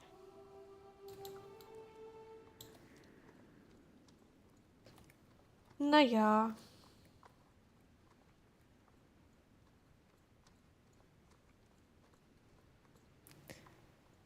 So, ich glaube, die Hälfte haben wir geschafft. Etwa. Was hat sich Esses so bei dieser Quest eigentlich gedacht? Hast du eigentlich mal was von Raya gehört?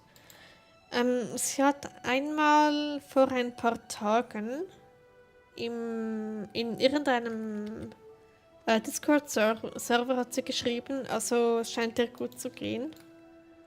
Aber ja. Aber wir hatten jetzt auch schon länger keinen Kontakt mehr.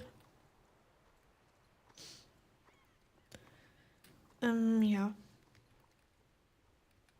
Und sie hat ein Video hochgeladen, so ein, was war es, glaube ich, ein Level Talk. Aber den hat sie noch beim Reitsportfestival aufgenommen und einfach ich weiß nicht, vor ein paar Tagen oder so hat sie den hochgeladen. Und ja.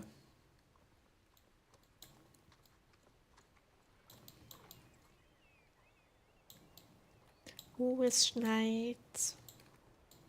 Und wir haben Mitte Juni. Okay, ja. Stimmt, Goldspurfarm und Ding Sürbergstall und Jarlesson muss ich noch machen. Und den Stern hole ich dann noch. So, wir haben es geschafft, Leute. Meine Hausquest. Oder eine von meinen Hausquests. Habe ich jetzt durch und jetzt geht's da zurück.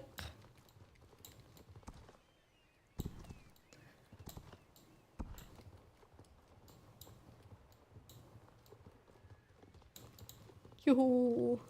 Yay. Warum hat er das auf Juhu übersetzt? Mann, YouTube.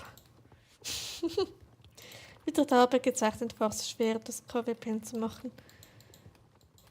Okay, aber du hast es bestimmt richtig gut hingekriegt, oder? Können wir gleich doch mal leveln auf diesem Account. Auf diesem Account level ich erst, wenn ich die Hauptstory durch habe. Vielleicht hast du jetzt insgesamt. Oh je, ich habe irgendwo bei 30 aufgehört zu zählen. Ja.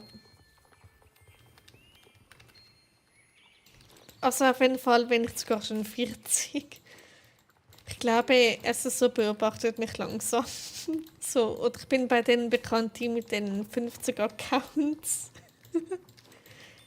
Dann auch noch schön über verschiedene Regionen verteilt, irgendwie 3 in der tschechischen Region, glaube ich sogar auch 3 in der französischen Region und dann in der deutschen noch jede Menge, über 10 Accounts. Ja.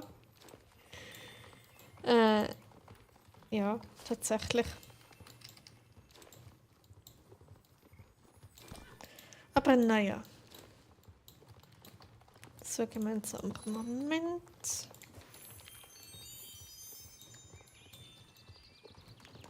So.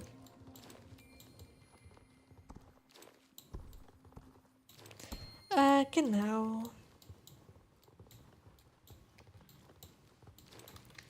Gut, dann. Wo ist die nächste Quest?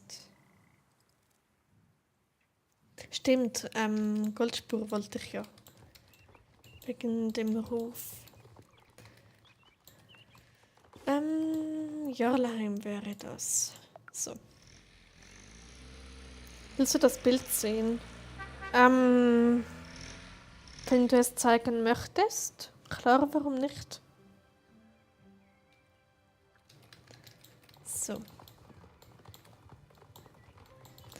Ich liebe diese Musik. Voll die Erinnerungen, als ich das allererste Mal Epona freigeschaltet habe. Ich kann auf YouTube posten und dich verlinken. Kannst du gerne machen. Dann sehe ich es auch.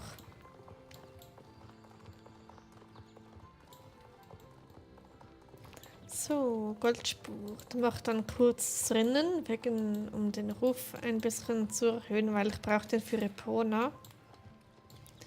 Aber inzwischen weiß ich auch auswendig, wie man Epona freischaltet. Aber naja, ist eigentlich relativ simpel. Du hast letztens auf den Account von einer Freundin, also wir hatten beide einen neuen Account erstellt und sie hat keine Lust grüßen und wollte diese Bewerb einen Freund machen. Okay, cool. Also ich durfte dann bei ihr questen. Okay. Und hat Spaß gemacht, oder?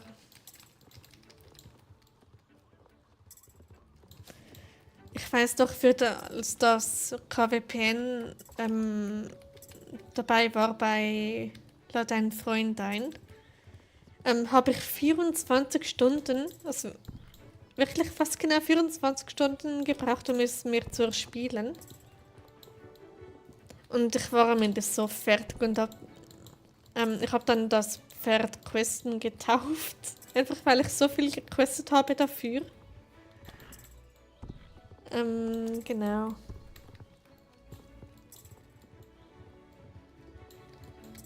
So.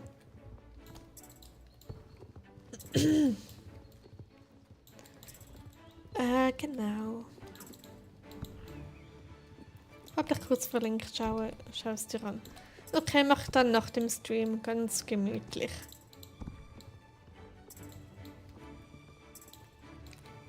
Aber ich weiß noch nicht, wie lange ich streame. Ich hätte ehrlich gesagt nicht damit gerechnet, dass viele vorbeischauen.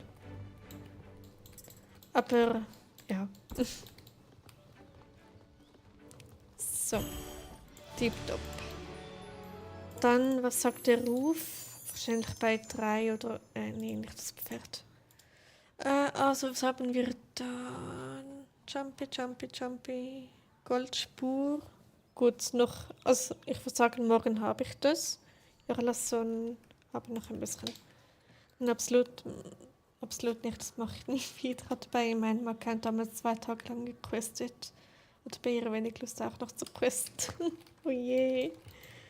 Na gut, ich habe es wirklich komplett durchgezogen mit 24 Stunden. Kannst du dann in den Comments schreiben, dass ich weiß, wie es dir gefällt? Kann ich machen, Franziska. Also versuchen öfters zu streamen. Ja, werde ich auf jeden Fall, damit ich wieder ein bisschen Übung bekomme. Aber die Frage ist, wollt ihr eigentlich spontan wieder spontane Streams? Hoppala, genau legt's. Oder wollt ihr doch einen festen Streaming-Plan? Was war deine längste Zeit, wo du das so gespielt hast? Meinst du am Stück oder einfach so hintereinander? Also ich glaube am Stück, oh, das weiß ich gar nicht, ich habe eigentlich fast seit 2 Jahren fast permanent, bisweilen fast jeden Tag so gespielt. Am Stück war es wahrscheinlich irgendwas mit mehreren Stunden mindestens. Ich würde feste Streams toll finden. Okay. Nur das Ding ist, ich hab's nicht so mit Routinen.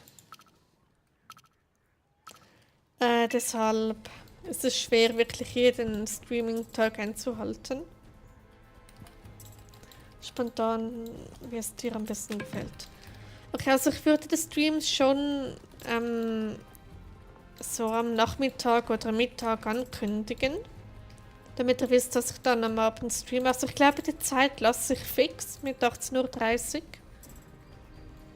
Und ja, also der heute war einfach sehr spontan, aber ich würde es auf jeden Fall ankündigen, wenn ich da einen plane. Voilà. Ich 11 Stunden am Stück von 9 bis 8, also 20 Uhr. Crazy. Aber ich meine, es so lädt ja eigentlich praktisch dazu ein. Also. Also mein Rekord bei einem anderen Spiel sind 8 Stunden am Stück. Das war dann auf der PlayStation. So, hätten wir die. Könnte ich eigentlich das andere auch gleich machen. Dann wäre noch der Jorvik-Stall, den muss ich noch grinden. Ohne Pause, nur... Meinst du Toilettenpause? Ja, also ich hoffe, du hast zwischendurch was gegessen. Oder zumindest was Kleines oder was nebenan getrunken, ein Glas Wasser oder so. Oder besser eine Flasche Wasser ist vielleicht ein bisschen besser als nur ein Glas. Genau.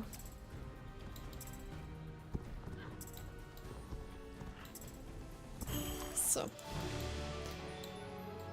Also ich habe mal ein Video aufgenommen, bei dem ich, was war's? Knapp 3 oder knapp 4 Stunden am Stück das Firgrove-Rennen geritten bin, um mein Pferd zu leveln. Und ja, da war ich irgendwie 4 Stunden am Stück einfach nur am Rennen reiten. Genau. Aber was gegessen, getrunken, nur am Laptop. Okay, gut. Frage drauf, ob sie. Okay. So.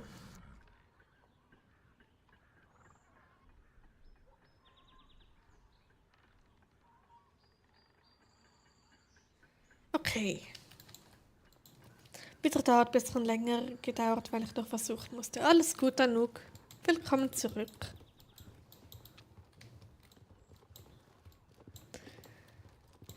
So. Habe letztens ein Video gedreht, dafür brauchte ich 2 Stunden zum Aufnehmen, habe dann vergessen. Oh nein, dann hast du 2 Stunden geredet oder einfach gespielt oder so. Und dann einfach alles nicht aufgenommen. Das ist ärgerlich. Oh je. Aber es passiert jedem Mal. Also du bist da bestimmt nicht die Einzige, der das passiert.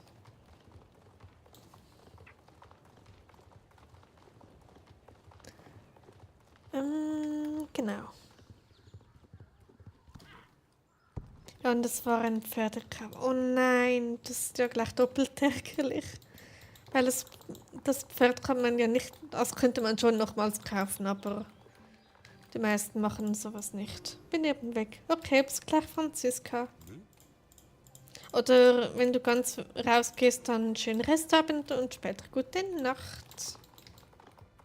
Und schön, dass du da warst. So.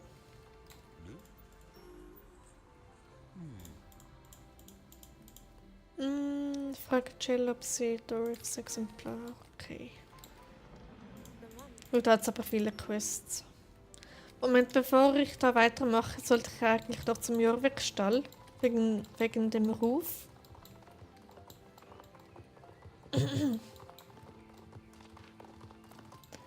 So. Habe ich denn da sonst irgendwelche Quests? Ja, eine habe ich.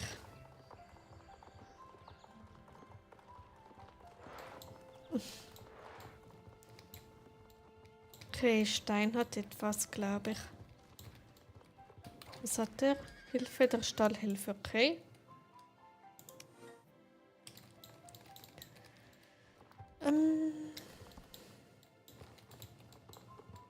So. Deutschland hat 6:1. Crazy. GW Deutschland. Nice. Gerade 6:1 für eine WM ist das extrem viel.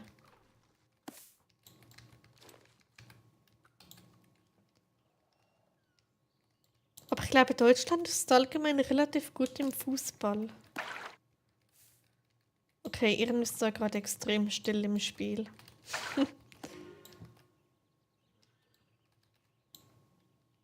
So, was? Okay. Dann also hätten wir das. Wie viel Ruf gibt das? 75. Ja. Okay. Gut, dann hat es da noch weitere Quests.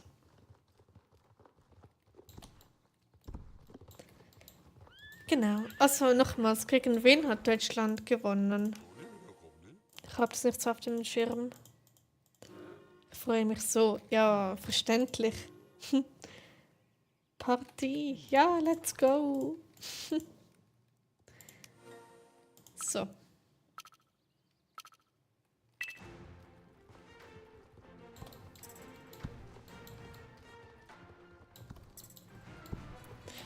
Gegen eine Insel in der Karibik haben sie gespielt. Okay. Hab gerade 6:1, das ist crazy.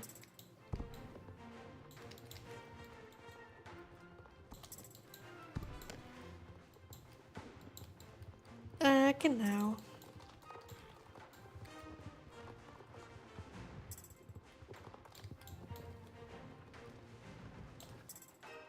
Deutschland gewinnt das. Werden wir sehen. Ich meine, es gibt auch noch andere sehr starke Mannschaften. Ich glaube, Spanien ist auch extrem stark. Frankreich auch.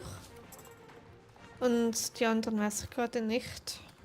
Die Schweiz hat es auch schon mal relativ weit geschafft. Ich glaube, im Achtel- oder gar Viertelfinal, wenn mich nicht alles täuscht. Irgendwie sowas. Ich hoffe, es wird so wie in 2014, dass Deutschland Weltmeister. Ja, also ich würde es ihnen auf jeden Fall gönnen, aber genauso auch jedem anderen Land würde ich es gönnen. Spanien ist nicht gerade beliebt bei den Deutschen. Aber warum gehen dann alle nach Mallorca? Das ist ja Spanien, oder? Okay. Bin auf Italien gespannt. Oh, ich auch.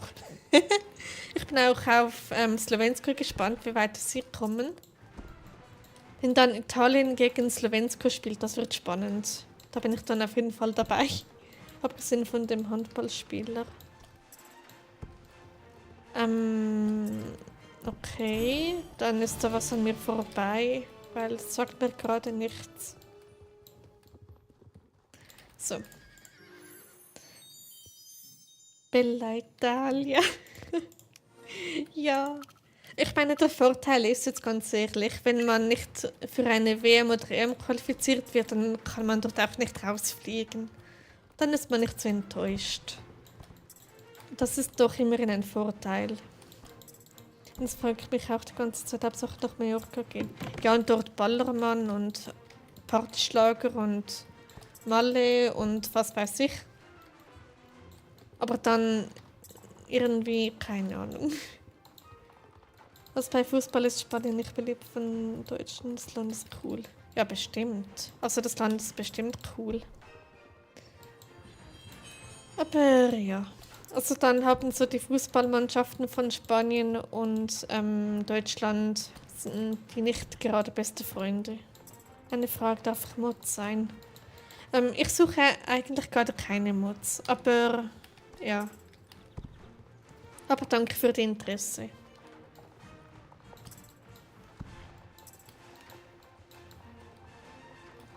Genau. Ich habe schon einen Mod, aber die ist schon seit Ewigkeit nicht mehr in meinem Stream gewesen. Ich glaube, ich entferne das bei ihr mal, weil, ja. Wer noch nie in Wer noch nie in Italien war, hat was verpasst. Kommt drauf an, wo in Italien. Also ich war schon ganz im Norden, also so an der Grenze. Ich glaube, Luino oder so war ich. Ich glaube, das war das tiefste in Italien, was ich je war. Aber sonst so richtig, so Rom oder so war ich noch nie. Aber mein Bruder war mal in Rom.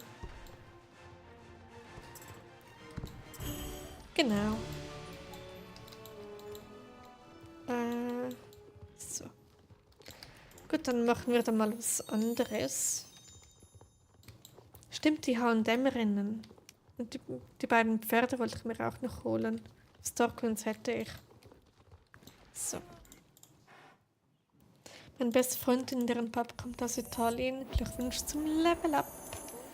Und meine Freundin kann mega Italienisch sprechen. Cool.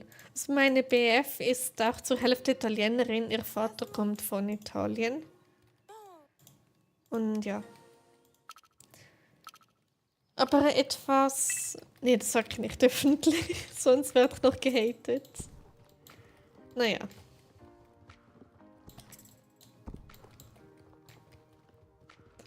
Die Italiener sind ganz besondere Leute und bei denen wird es wirklich nie langweilig. Ja, ich kenne durchaus einige Italiener und Italienerinnen.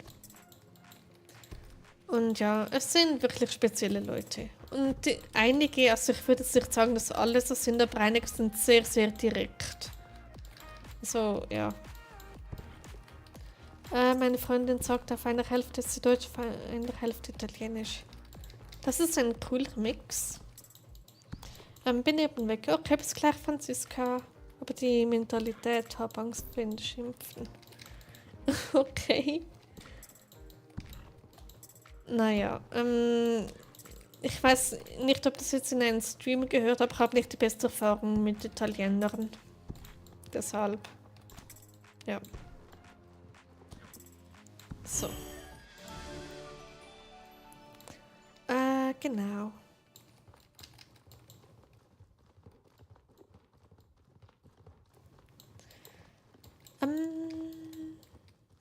So.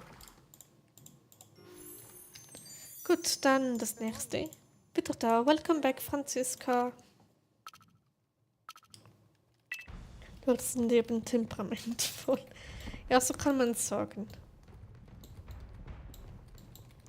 Stimmt, mein ehemaliger Mitarbeiter damals in der Ausbildung war Italiener, er war mega toll.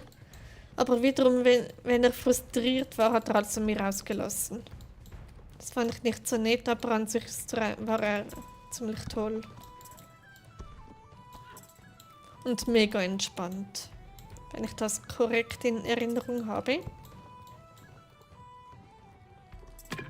Hoppala. Aber die beim Fußball sagen, dass das gegnerische Team nicht so gut ist, deshalb 6-1 für Deutschland. Ja, ja.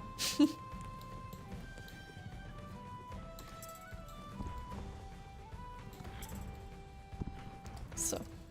Ich gehöre zu denen, die kein Englisch können. Oh, okay. Na gut, man muss es auch nicht können, aber es ist halt schon etwas von Vorteil. Aber naja, jedem das seine. Und es sind aber nicht alle Italiener, meistens sind eigentlich ganz gechillt und lustig.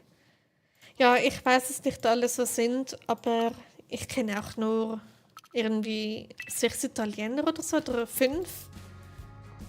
Und das ist nur ein ganz, ganz kleiner Anteil von allen Italienern, also kann ich nicht alle in einen Topf schmeißen. Ich kann auch kein Englisch, nur grob verstehen. Okay. Na gut, muss man auch nicht, also. Dore, das sind wir als kurz zu zweit. Why? I mean, come on. Nein.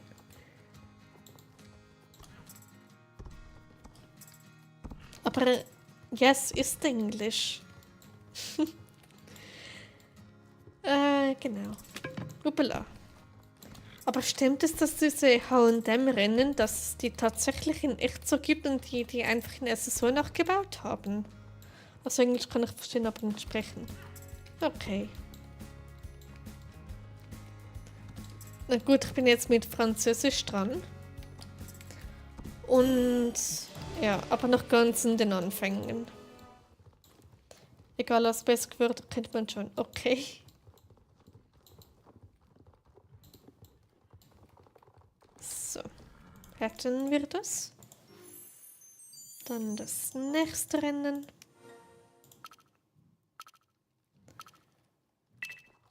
So.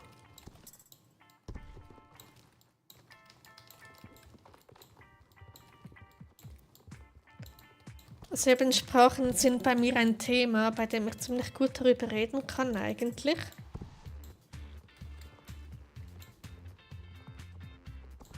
Genau.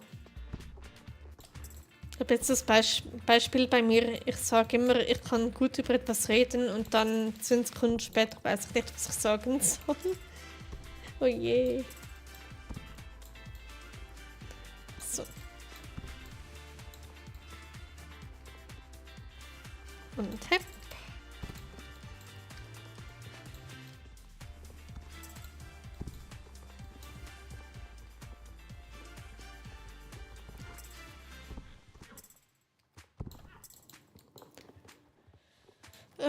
Genau. Findest du oft, dass es die ganze Welt spricht?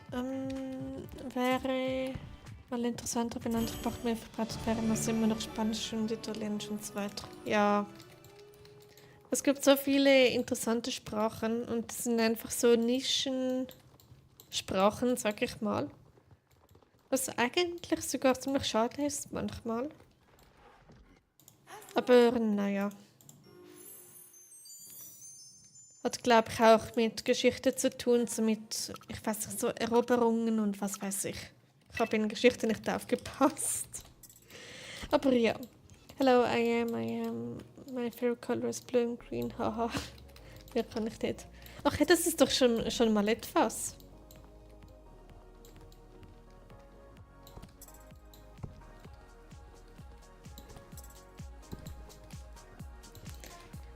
Genau.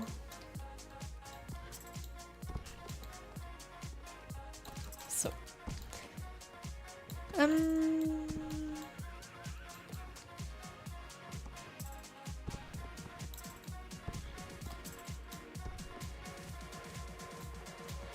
Moment, da muss ich hin. Diese Musik bei diesen Rennen ist auch ziemlich toll. So. Moment, ich lese es gleich. Bei I habe ich an mein alter Name schreibe ihn, aber Moment. Ich lese es gleich. So. Bei I am habe ich meinen alter Name, schreibe ihn aber nicht deshalb. Ach so, okay, so meinst du. Deshalb diese Punkte. Okay, ich verstehe. So.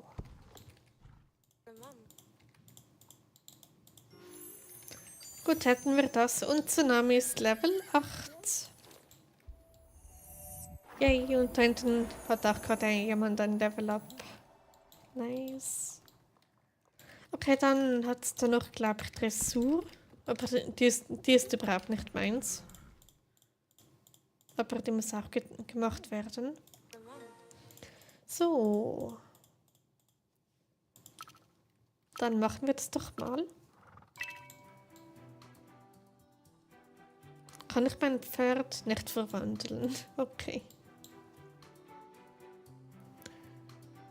Ich dachte, du willst auf dem Account nicht leveln. Ja, das sind Quests, die ich da gerade mache. Ich level da eigentlich indirekt, kann man so sagen. Weil die Rennen sind am Anfang immer zuerst Quests und die geben dann Spieler XP. Und deshalb, ja.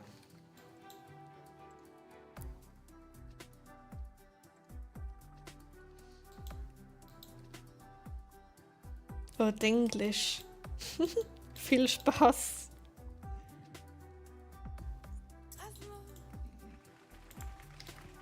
So.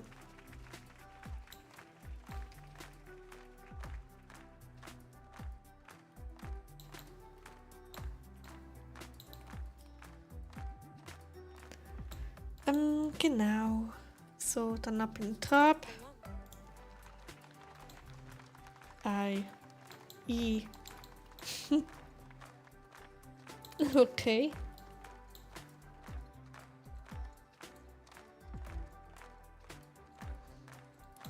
So.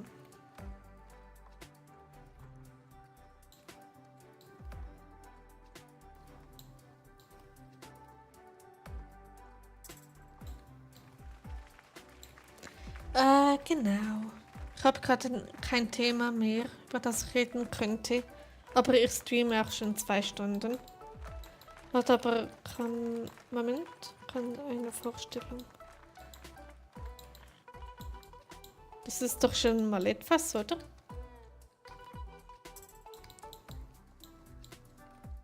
Okay, so langsam.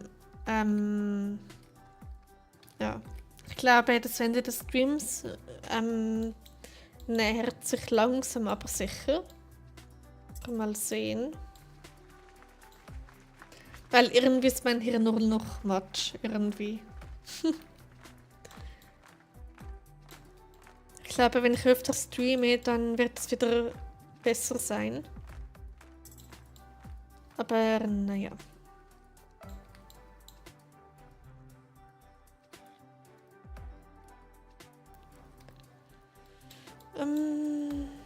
Genau.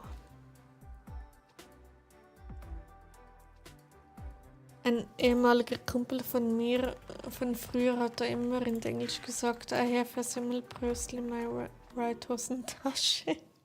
Oh, okay. Naja. So hätten wir das. Dann, die nächste Quest erwartet uns. Gehen wir mal. Genau da oben. Silverglade Landgut. My favorite horse is schwedische Warmblut. Okay, cool.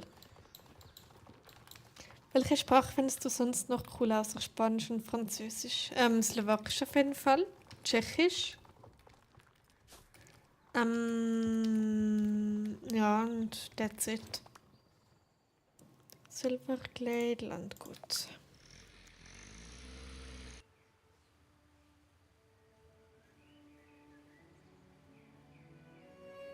So. Okay, dann geht's da, glaube ich, weiter mit den Praktikanten. Da hinten.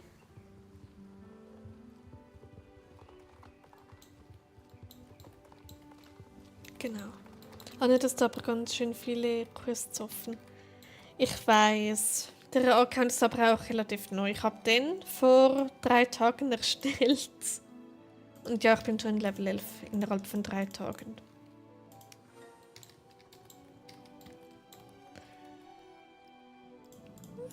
Genau. So. Aber deshalb bin ich da auch fleißig am Questen. Weil es mein neuer Hauptaccount werden sollte. Und ja. So, Reit zum Ölfeld. Gut.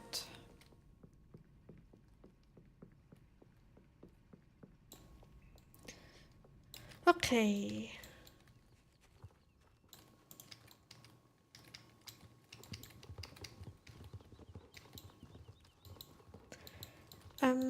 Genau.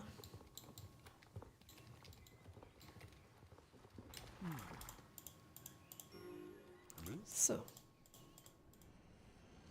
Warte los und schon. Okay, sprich mit dem Praktikanten.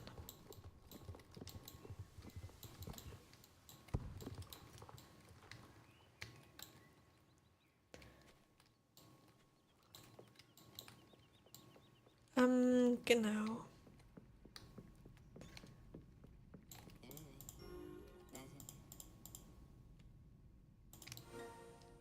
Wir könnten eigentlich mal wieder einen lustigen Song machen. Ja, da wäre ich jetzt eher vorsichtig, weil KI ist jetzt gerade so ein Thema auf YouTube. Deshalb vielleicht lieber eher im Privaten und nicht unbedingt im Stream. Aber ja, wäre schon wieder mal witzig.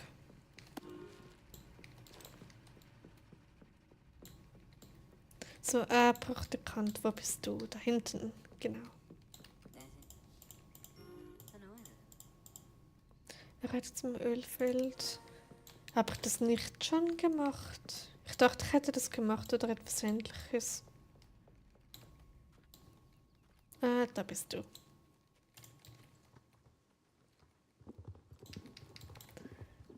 Okay.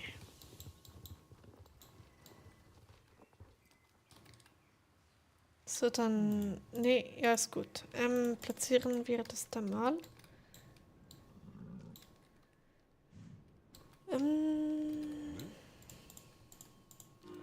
So, jetzt.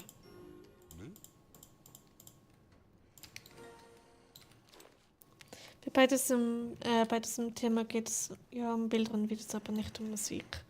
Ich glaube, Musik wurde da auch erwähnt. Deshalb bin ich da eher vorsichtig.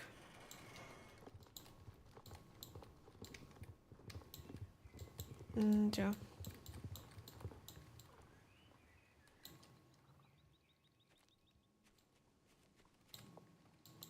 So.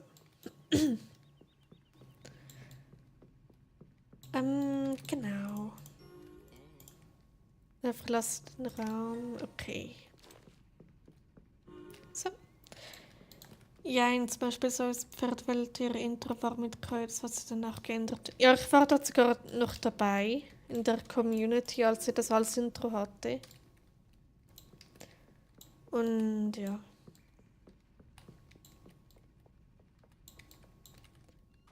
Und deshalb bin ich jetzt lieber etwas vorsichtig, was so KI-generierte Inhalte angeht.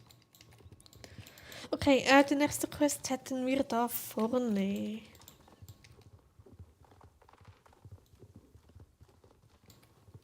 So.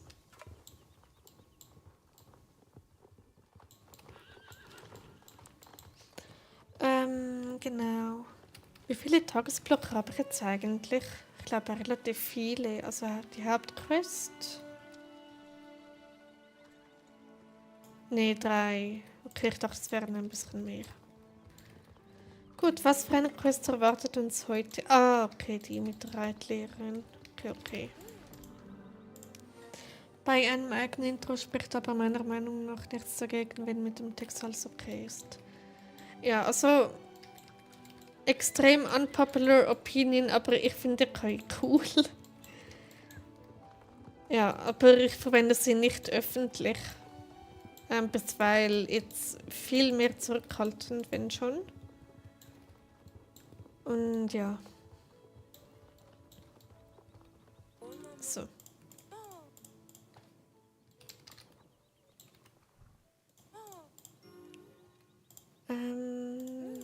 Sightseeing-Rennen. Okay, let's go. Jetzt auch KI, aber nur bei Sprache. Ja, ich unter anderem auch. Und um Bilder aus meiner Geschichte zu visualisieren. Und sonst auch für Songs, aber in letzter Zeit auch viel, viel weniger. Ich glaube, mein letzter Song ist jetzt auch schon mindestens 1 Monat seither oder so. Ich habe das Gefühl, keine guten Apps zum Lernen, weil man immer noch Premium oder kaufen muss. Ja. Das ist schon ziemlich nervig. Ja. Hallo Sina, schön, dass du da bist. Hoffentlich geht's dir gut, hoffentlich hat es einen schönen Tag und willkommen im Stream. Okay, jetzt könnt ihr mir mal erklären, warum YouTube aus Sina Hi, ich bin nicht hier gemacht hat. Seht ihr das auch, diese automatischen Übersetzungen? Okay, Moment, KI kann bei manchen hilfreich sein, aber es ist bei einem noch was für Erwachsene, weil KI auch sehr... Ja. Ganz deiner Meinung genug. Ja.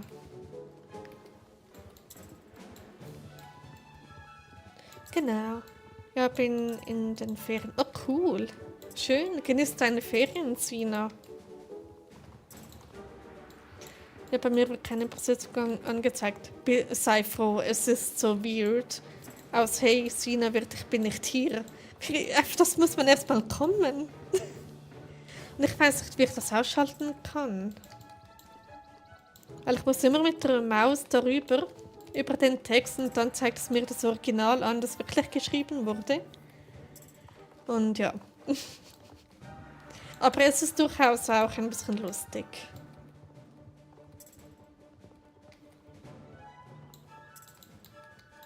So, hätten wir das. So. Ich meine, beim Thema KI gibt es ja auch solche, die sich KI-Bilder oder Motive tätowieren lassen.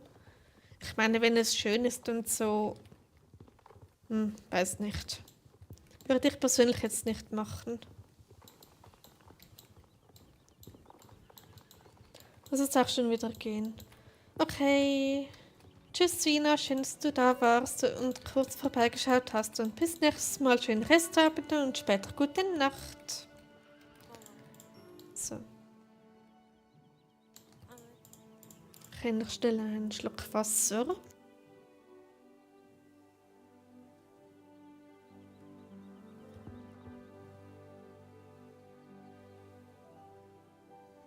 So.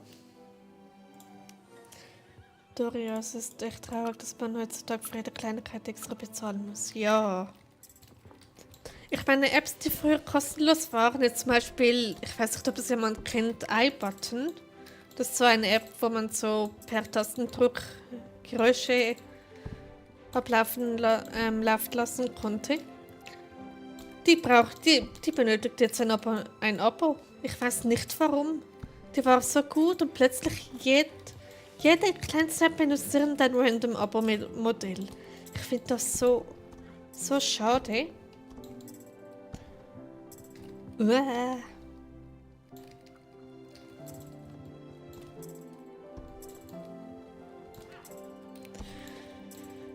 Genau. Ich habe mir damals ein gutes Videobearbeitungsprogramm für das Handy geholt. Und dieser Kauf, das war ein einmaliger Kauf damals, den kann ich nicht mehr wieder herstellen, weil es jetzt ein Abo verlangt. Das finde ich so schade. Ich meine, es war so gut und alles und jetzt alles, ja. Okay, ich reg mich wieder viel zu fest auf.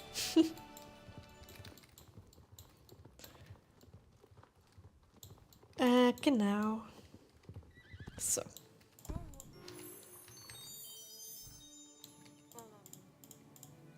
An den Traubenfeldern. Okay, let's go.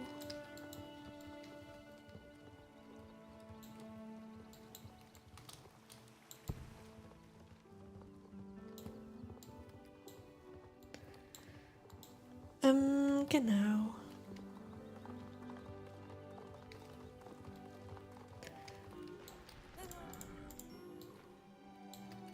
Schon alleine, wenn man einen PC kauft, da ist nicht mal ein Schreibprogramm drauf. Nichts. Früher waren gewisse Programme auf jedem PC. Ja, Word zum Beispiel. Das muss man. Ich glaube, es ist zwar vorinstalliert, aber ich meine, man kann es nicht benutzen, wenn man nicht dafür zahlt. Ich meine, es gibt ja noch Open Source. Ich weiß aber nicht mehr, wie das heißt. Und sonst halt die Textdateien, notfalls. Aber ja. Und Word bisweilen Office ist da inzwischen auch ein Abo-Modell geworden. Oder war es, glaube ich, schon immer, ich weiß es nicht. Und ja.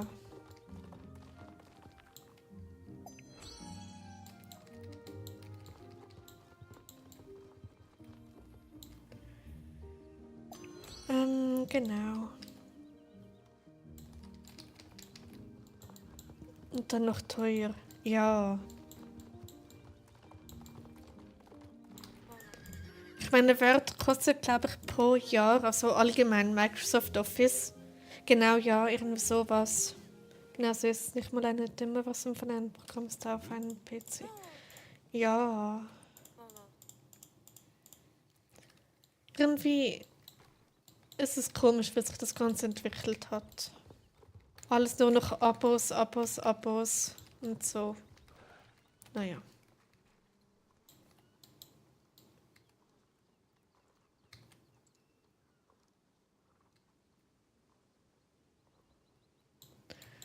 Oder alleine schon DVD-Abspielprogramme. Früher waren die vorinstalliert und jetzt muss man irgendwas suchen, was dann wiederum auch kostet. Und es ist so schlimm. Früher konnte man einfach eine DVD einsetzen und die lief dann. Und heutzutage braucht man ein extra Programm dafür, das man dann erst noch runterladen muss. Und dann wird einem immer aufgezwungen, es dafür zu zahlen. Dabei will ich doch einfach nur einen Film schauen. Das ist ziemlich mühsam, besonders Blu-ray. Da erstmal was Gutes finden, das Blu-ray überhaupt unterstützt. Und ja, jetzt habe ich dein Pferd vergessen. Ups. So.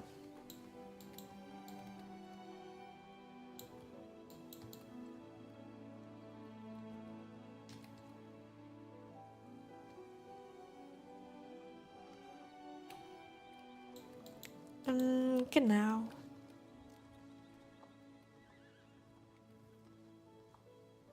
Jetzt, wo die meisten Leute am wenigsten Geld haben, werden sie am meisten abgezockt. Ja.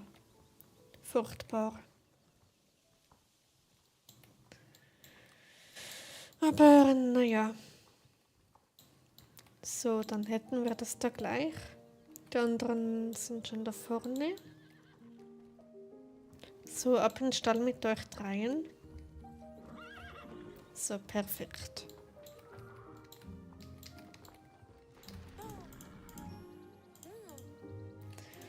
Okay, dann hätten wir diese Questline.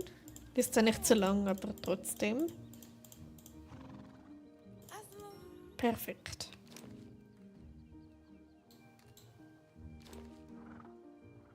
Irgendwie passt die, aber irgendwie auch nicht. Gut, dann hat es da noch was. Ich glaube, bei der Baroness ist es. Okay, ich würde sagen, wenn ich Level 12 erreiche, beende ich den Stream. Langsam aber sicher. Weil, na gut, ist doch noch einiges. Aber, naja.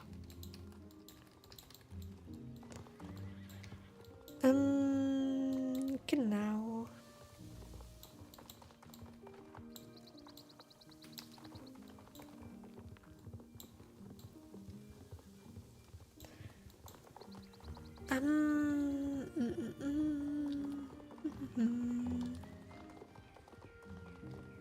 So.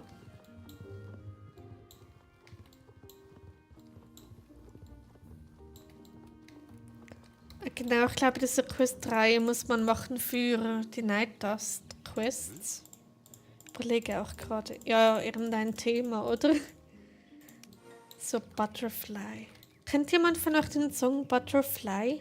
Das ist ein französisches Lied. Ich finde das mega schön. Mein Kopf ist themenlos. Ja, meiner aktuell auch. Oder fast. Also nicht ganz, aber. Anne, du kannst mir ja später von du weißt schon wem. Ja, werde ich. Genau.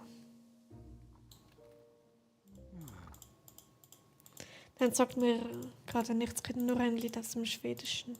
Okay, also auf jeden Fall lohnt es sich da mal reinzuhören. Es ist so schön.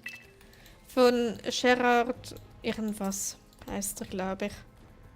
Ich habe das Lied im Radio gehört an meinem Geburtstag und habe es dann auf und ab gehört während dem Schreiben. Und seit dort dann mag ich das Lied sehr. Es ist so ein Sommerlied irgendwie für mich, finde ich. Ups.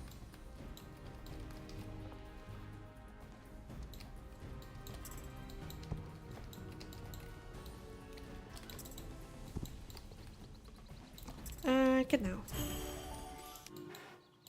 So.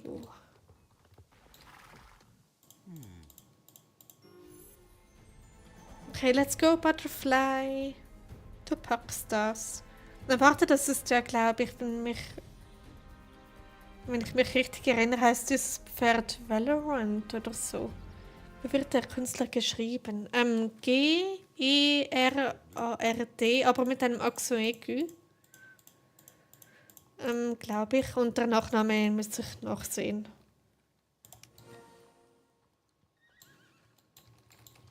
Ach so, ups. Alles gut. So. So.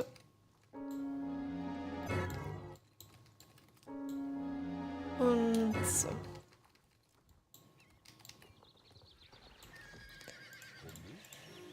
Okay.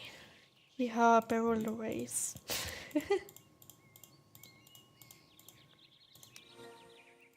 Okay. Hoppala, da geht's lang. Okay. Das Geräusch ist unheimlich. Ja, das ist ein typisches SSO-Geräusch. Das manchmal etwas laut ist und ich weiß nicht, warum dieses Geräusch immer so laut ist. Oder manchmal. So. Okay, es ist doch schon 20 nach 9. Meine Güte, die Zeit. Ich hab glaube ich schon länger nicht mehr knapp 2,5 Stunden gestreamt. Also so immer um die 2 Stunden herum. Das halte ich heute eigentlich erstaunlich lange durch. So schnell wie der Wind. Yay. So. Wo ist Butterfly? Butterfly, komm her. Da. Butterfly. So, das Flachs kommt noch mit. Tipptopp.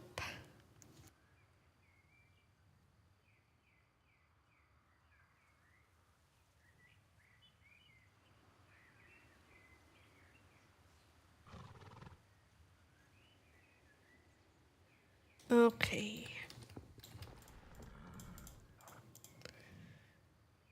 Hilf Butterfly zurück zum Marley. Okay, alle ab.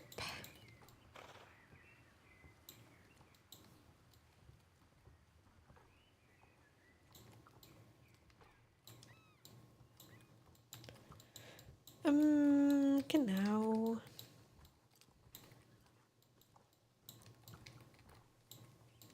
Aber wie cool, dass mein neuer Hauptaccount bald Level 12 ist. Das freut mich. So. Haben wir letztens die slowakische Lieder durchgeschaut, aber letztens ein übersetzter Text war übertrieben kitschig. Oh je. Okay. Untersuche Butterfly. Gut. Okay. Du findest keinen Fehler. Vor allem hat dein Pferd einen Fehler. So.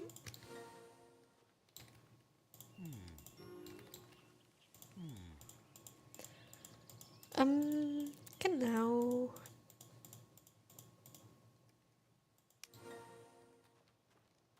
So, Tsunami, ich brauche dich. Und Upala. Da hat's nichts. Dann da vielleicht. So.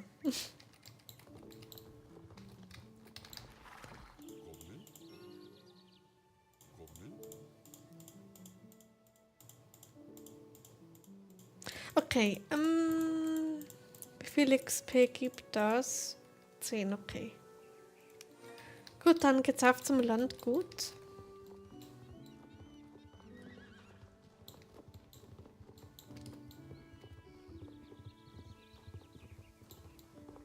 Tipptopp, da läuft noch alles.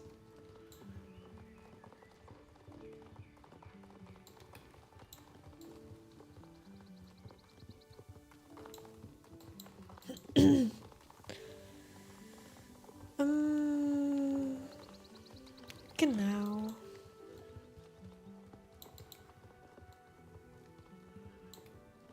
So, da wären wir bei Carney.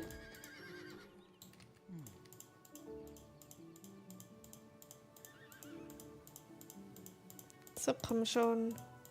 Der redet so viel. Er bräuchte Marley. Gut, dann geht's wieder zu Marley. War das Winter Journey?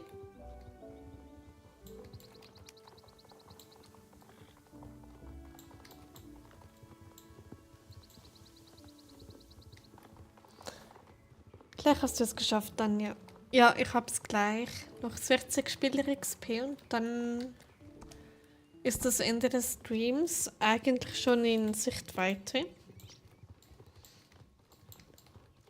Und ja, ich meine, länger nicht mehr gestreamt und dann gleich 2,5 Stunden, das ist schon ziemlich viel eigentlich.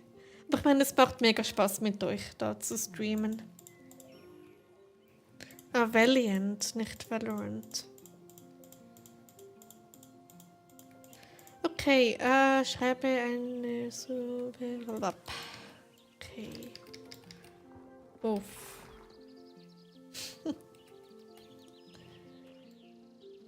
So.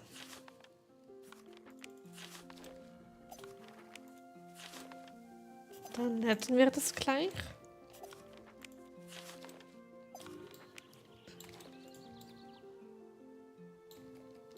Ich glaube, da kommt dann dieser Bösewicht von der Night Dust Quest später, wenn mich da nicht alles täuscht.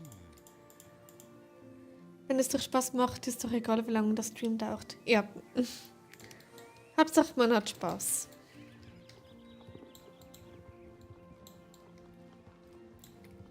Okay, noch 35 XP. Und dann ist Bri endlich Level 12. Und dann habe ich auf dem einen Account das Haus freigeschaltet, weil ich habe mich da selbst wie das klingt, ja, aber ich habe mich da wirklich selbst eingeladen. Genau. So. Dann da oben noch eins.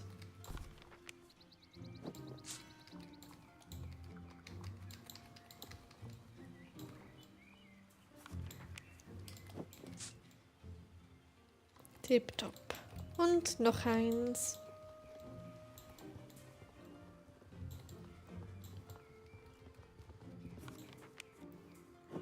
Tipptopp.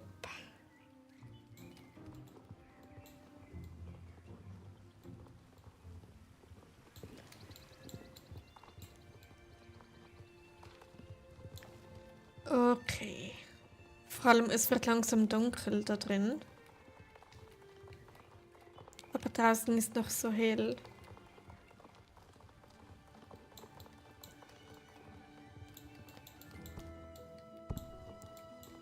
So. Der Weg zum Herzen eines Pferdes. Jö, das klingt richtig cute. So, hebe die Äpfel hinter dem Haus auf. Okay. Oh, nach dieser Quest habe ich's. Dann bin ich Level 12. Yay. So. Dann würde ich sagen, war das die letzte Quest für heute. So, ich habe das Haustier auf dem einen Account jetzt. Yay. Gut, dann würde ich sagen, war's das für heute. Schön, dass ihr alle dabei wart. Hat mich riesig gefreut, dass da einige vorbeigeschaut haben. Und ja, dann werde ich schauen, dass ich bald wieder streamen werde. Gleich von zum Level Up. Danke, Dori. War cool heute. Ja, war mega toll heute. Danke, dass ihr alle dabei wart. Juhu, HGW. Danke, Anouk. Und ja, was wollte ich vorhin sagen? Genau, ich werde schauen, dass ich zeitnah wieder streame. Wahrscheinlich Dienstag. Ich glaube, ich halte mich wieder an meinen Plan. Also mit Dienstag, Donnerstag und Samstag. Wenn ihr dabei wärt. Also allgemein bei diesem Plan. War wieder ein schöner Stream. Ja, oder? Hat richtig Spaß gemacht, aber jetzt bin ich irgendwie halb durch. Also, ja. Genau, dann wünsche ich euch noch einen ganz, ganz schönen Restabend, später eine gute Nacht und dann bis gleich, Anouk, und alle anderen. Bis nächstes Mal. Schön, dass ihr da wart. Bin dabei, wenn ich es schaffe. Okay, nur kein Stress-Story. Real Life geht vor. Genau, dann würde ich sagen, bis nächstes Mal. Wirklich schön, dass ihr alle dabei wart. Gute Nacht, schlaft schön, träumt was Schönes. Und bis nächstes Mal. Wenn nichts zwischenkommt, bin ich dabei. Okay, super. Okay, dann würde ich sagen, tschüss zusammen. War mega schön heute. Und ja, bis gleich.